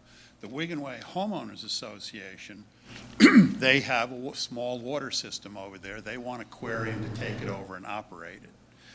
The existing Wigan Way system, PVC pipes, small diameter pipes, it does not meet the standards Aquarian would require if somebody were putting a development in Northampton and going to put Aquarian water in that development. It doesn't meet those standards at all. So what we stumbled into was in the Aquarian 2017 annual report, they give a list of projects that they're working on and what that year's expenses have been and what projected future expenses have been. And they had a line item in there that they said it was like $20,000, $30,000 they'd spent on Wigan Way in 17, but they had estimated additional costs for the project of $700,000. Now, the state RSA, anytime a water utility is required to supply water to something like the Wigan Way Homeowners Association or anything similar, the state RSA clearly says all expenses are to be borne by that homeowners association, not reflected back to ratepayers. However, if this just goes through under the cover of darkness and the Wigan Way homeowners system just becomes part of Aquarian, and then Aquarian a couple years down the road decides to make all the improvements to the infrastructure, that $700,000 or whatever they end up spending is going to come back to all ratepayers, Hampton, Northampton, those in Rye. So what we just want to do is get involved here. There are definitely some legal issues that are very much in our favor about what standards the system has to meet and things like that. But what we're basically looking here is our objective is to protect Northampton residents from these upgrade costs. And we're basically looking at it, our share would be about 25% of that 700,000. So we're looking at potential savings in the ballpark of 150 to 200,000. Next slide, Mike. The second issue is the rate case. As I said, their Aquarian is expected to go before the PUC. One of the major things that we've been fighting for years is the ridiculous cost of hydrants at $1,765 per hydrant, where typical costs in the Seacoast area, as well as many, many other areas through the country, is about $200. In the last rate case in 2013, Aquarian went in requesting a 10.25% ROE. Through the work of Hampton and Northampton, it was limited to 9.6. That ended up saving Northampton residents about $175,000 over 7 years, or $25,000 per year. And Northampton costs for that effort at that point in time was basically about $25,000. So that investment had an ROI of 1 year, which is a pretty good number. So we can't predict exactly what it will be going forward this time around in the complexity, but again, the objective is to minimize the rate case and save the ratepayers money. And third, this is really kind of an interesting one, and I'm not the lawyer to go into all of the details, but apparently when we went through the last rate case in 2013, the Public Utilities Commission, they have a process to go through and establish what an earnings is on what Aquarian invests and spends in their system. The PUC sets what the rate of earnings is allowed to be, and apparently, and these numbers make my head scream a little bit, but I don't tend to work on this end of Water Commission issues, but apparently they have had, since 2013, Aquarian has collected from their ratepayers in excess of $3 million that they weren't supposed to be collecting. So Northampton's share of that is over $750,000. And the real kicker here is apparently, according to the RSAs, we're only allowed to claw back the last 2 years of that. Lovely.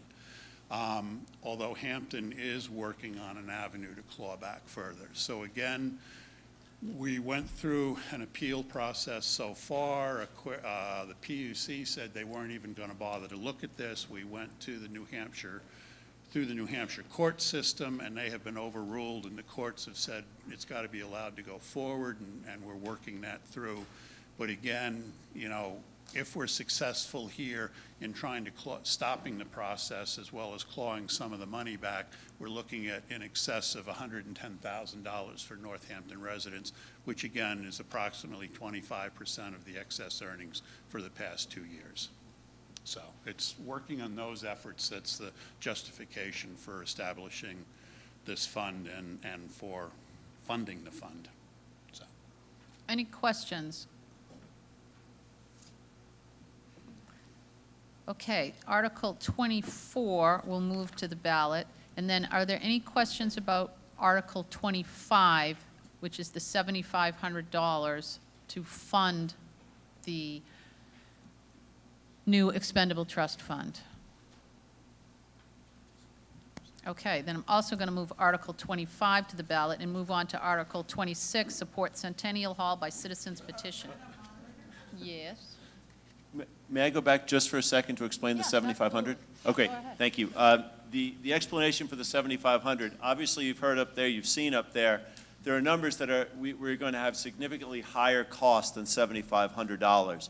But the $7,500 is an average over the last 10 years of what the Water Commission has spent. So we needed to have some kind of statistic that we could lean back on to say, what number are we going to give you? Now that $7,500 includes $20,000 for a rate case in 1 year and $0 in the next year, for or $64 in the next year. So it is not a solid number for what they are going to need or what they have spent, but it is a number that we can defend and hope that we can continue to support them as they work towards all of these issues. And Madam Moderator, I would move to restrict reconsideration on both Articles 23 and 24.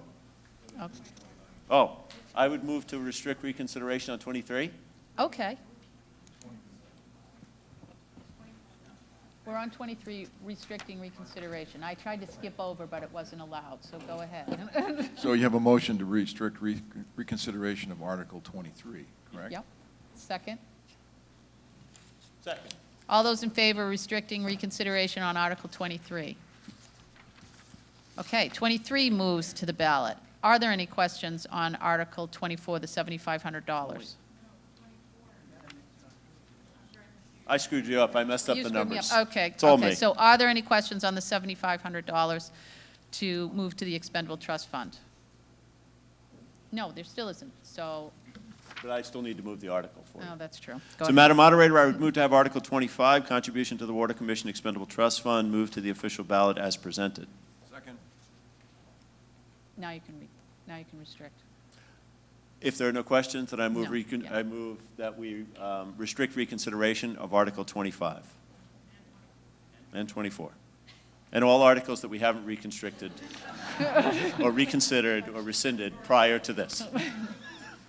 Second? All those in favor? Okay, anyone opposed? All right. Now we are going to move on to Article 26, support of Centennial Hall by citizens petition. Madam Moderator, I move to place Article 26 on the ballot. Jim? Second.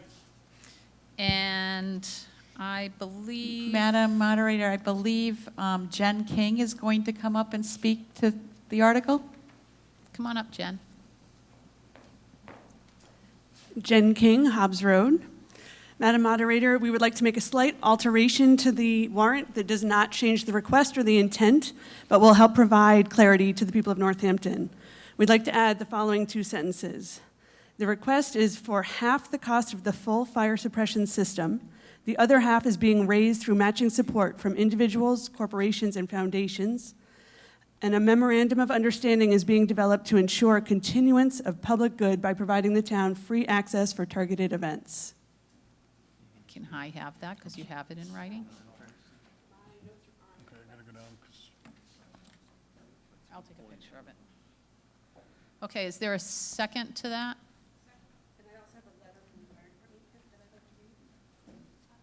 Sure, but let's at least get this motion on the floor. Is there a second to that motion? Okay. Okay. You can give it back to me in a minute, because you're going to talk more about this before we repeat it. Okay.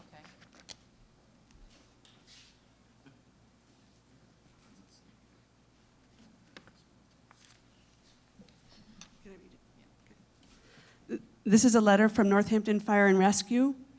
It says, "Dear Ms. McCann," through the president of Centennial Hall, "we at the fire department are looking forward to working with you on your upcoming sprinkler project.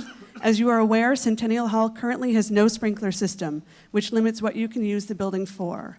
Following the addition of a sprinkler system, you will be able to use the second and third floors again for large gatherings while keeping visitors as well as staff safe. The state of New Hampshire has adopted the Nation Fire Protection Association Life Safety Code. This code, NFPA 101, specifies the minimum requirements to keep occupants safe within a building. This code also requires a sprinkler system will be installed in order to use the second and third floors for gatherings. Without a sprinkler system, the second and third floors are essentially off limits.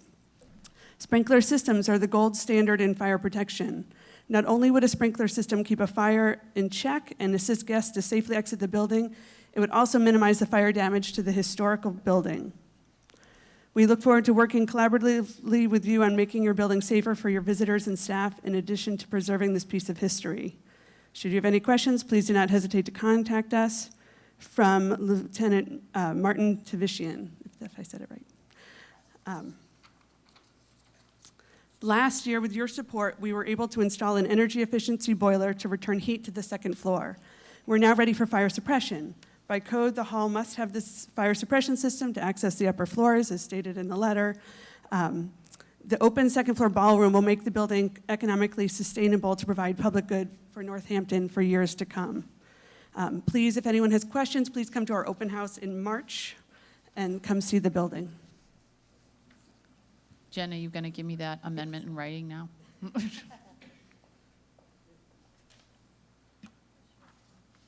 so where is it?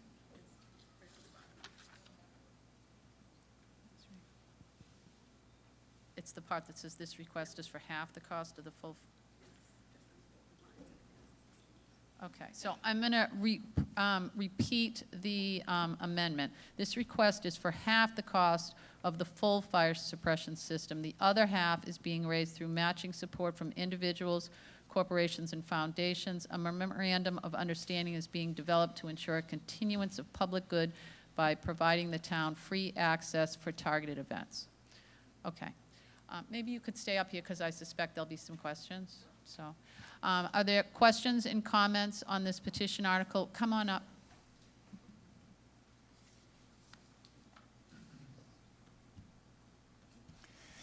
Yeah, Paul Marquis, Hobbs Road.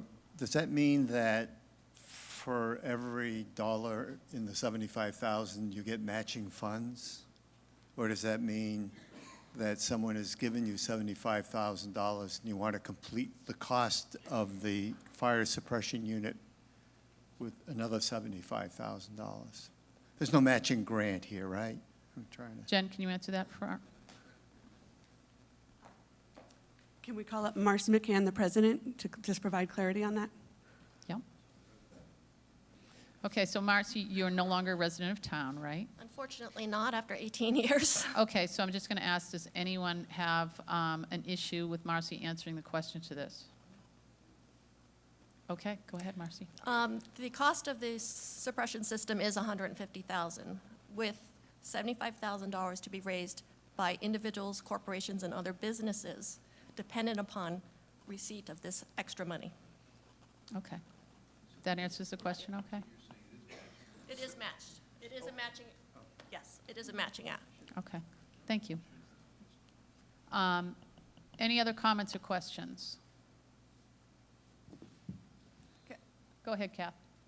Jen and Marcy, would you like to speak to the fact that the governor will be at Centennial Hall on Tuesday afternoon? He'll be at the building 4 o'clock.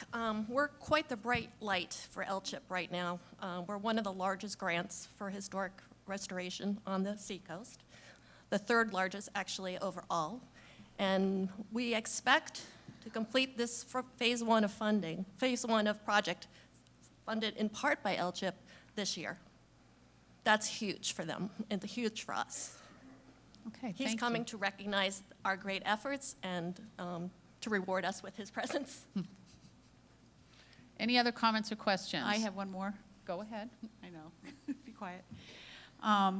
Speaking as a committee member on the bandstand committee, I just want to acknowledge and thank the Friends of Centennial Hall. They have always opened their doors to help the bandstand. They've collaborated in concerts and events, and they've always been open to helping us and the town, and I'd like to say thank you.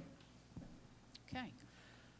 Okay, so I'm going to just read again. The amendment is to add the sentence, this request is for half the cost of the full fire suppression system. The other half is being raised through matching support from individuals, corporations, and foundations. A memorandum of understanding is being developed to ensure a continuance of public good by providing the town free access to targeted events. So all those in favor of adding this sentence to the petition article? I'm not even going to count. All those opposed? Okay, that passed unanimously. Any other comments or questions on this petition article? Move to restrict further reconsideration. Is there a second? Okay, Article 26 is moving to the ballot as amended. Article, yeah.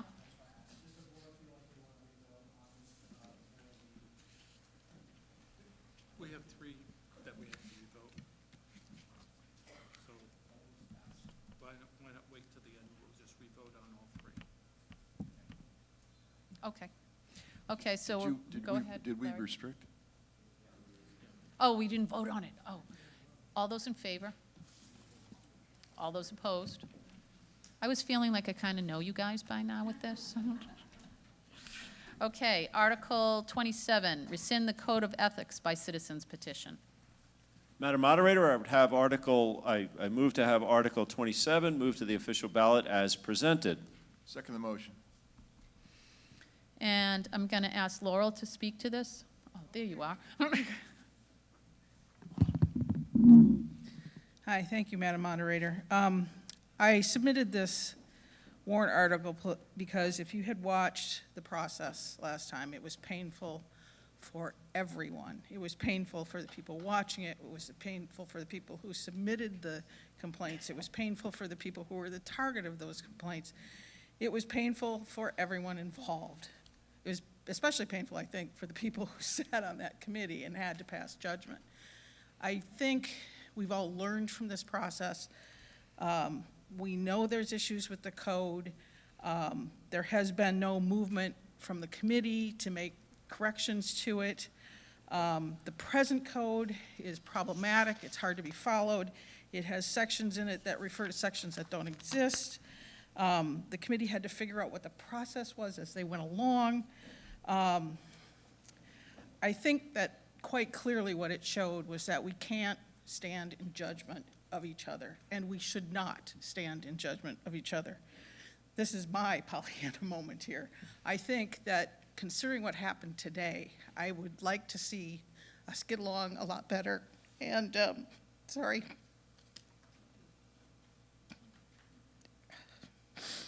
I hate to see this used as a political tool. So I'd like to make a motion to move this to the ballot as presented. Thank you, Laurel. Are there any comments or questions on this article?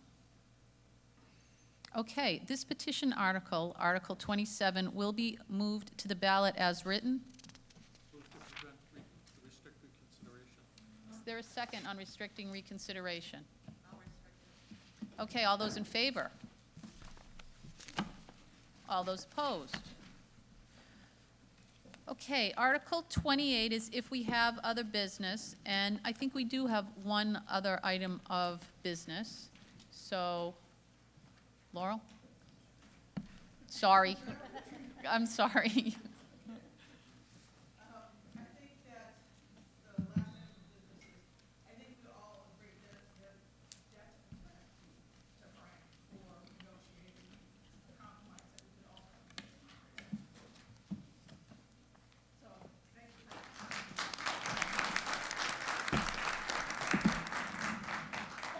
And I'd just like to thank the people, because they were the ones that made it happen. Very good. Okay, if we have no other business at this time, could I have a motion to adjourn? You do have, Jim, you have more business? I would like to open a meeting of the Select Board Okay. at 12:47 for the purpose of revoting the articles that have been amended. You have a second? Well, I don't need to, You just need it, opening you the just meeting, so open it? if you adjourn Okay. this one, then we're over. All right. All right, so we have a motion to adjourn. Do we have a second? Second. All right, all those in favor of adjourning? Is there anyone opposed? Okay, that passed unanimously. Thank you all so much for coming today. And remember, deliberative session is Tuesday night, right here at 7 p.m. And presidential primaries, February 11th, polls open at 8 a.m., close at 7. And then town voting will be March 10th, polls open at 8, close at 7. Again, thanks for coming today. You know what? It felt so really good to see that everyone, I mean, to have, we thought it was terrible.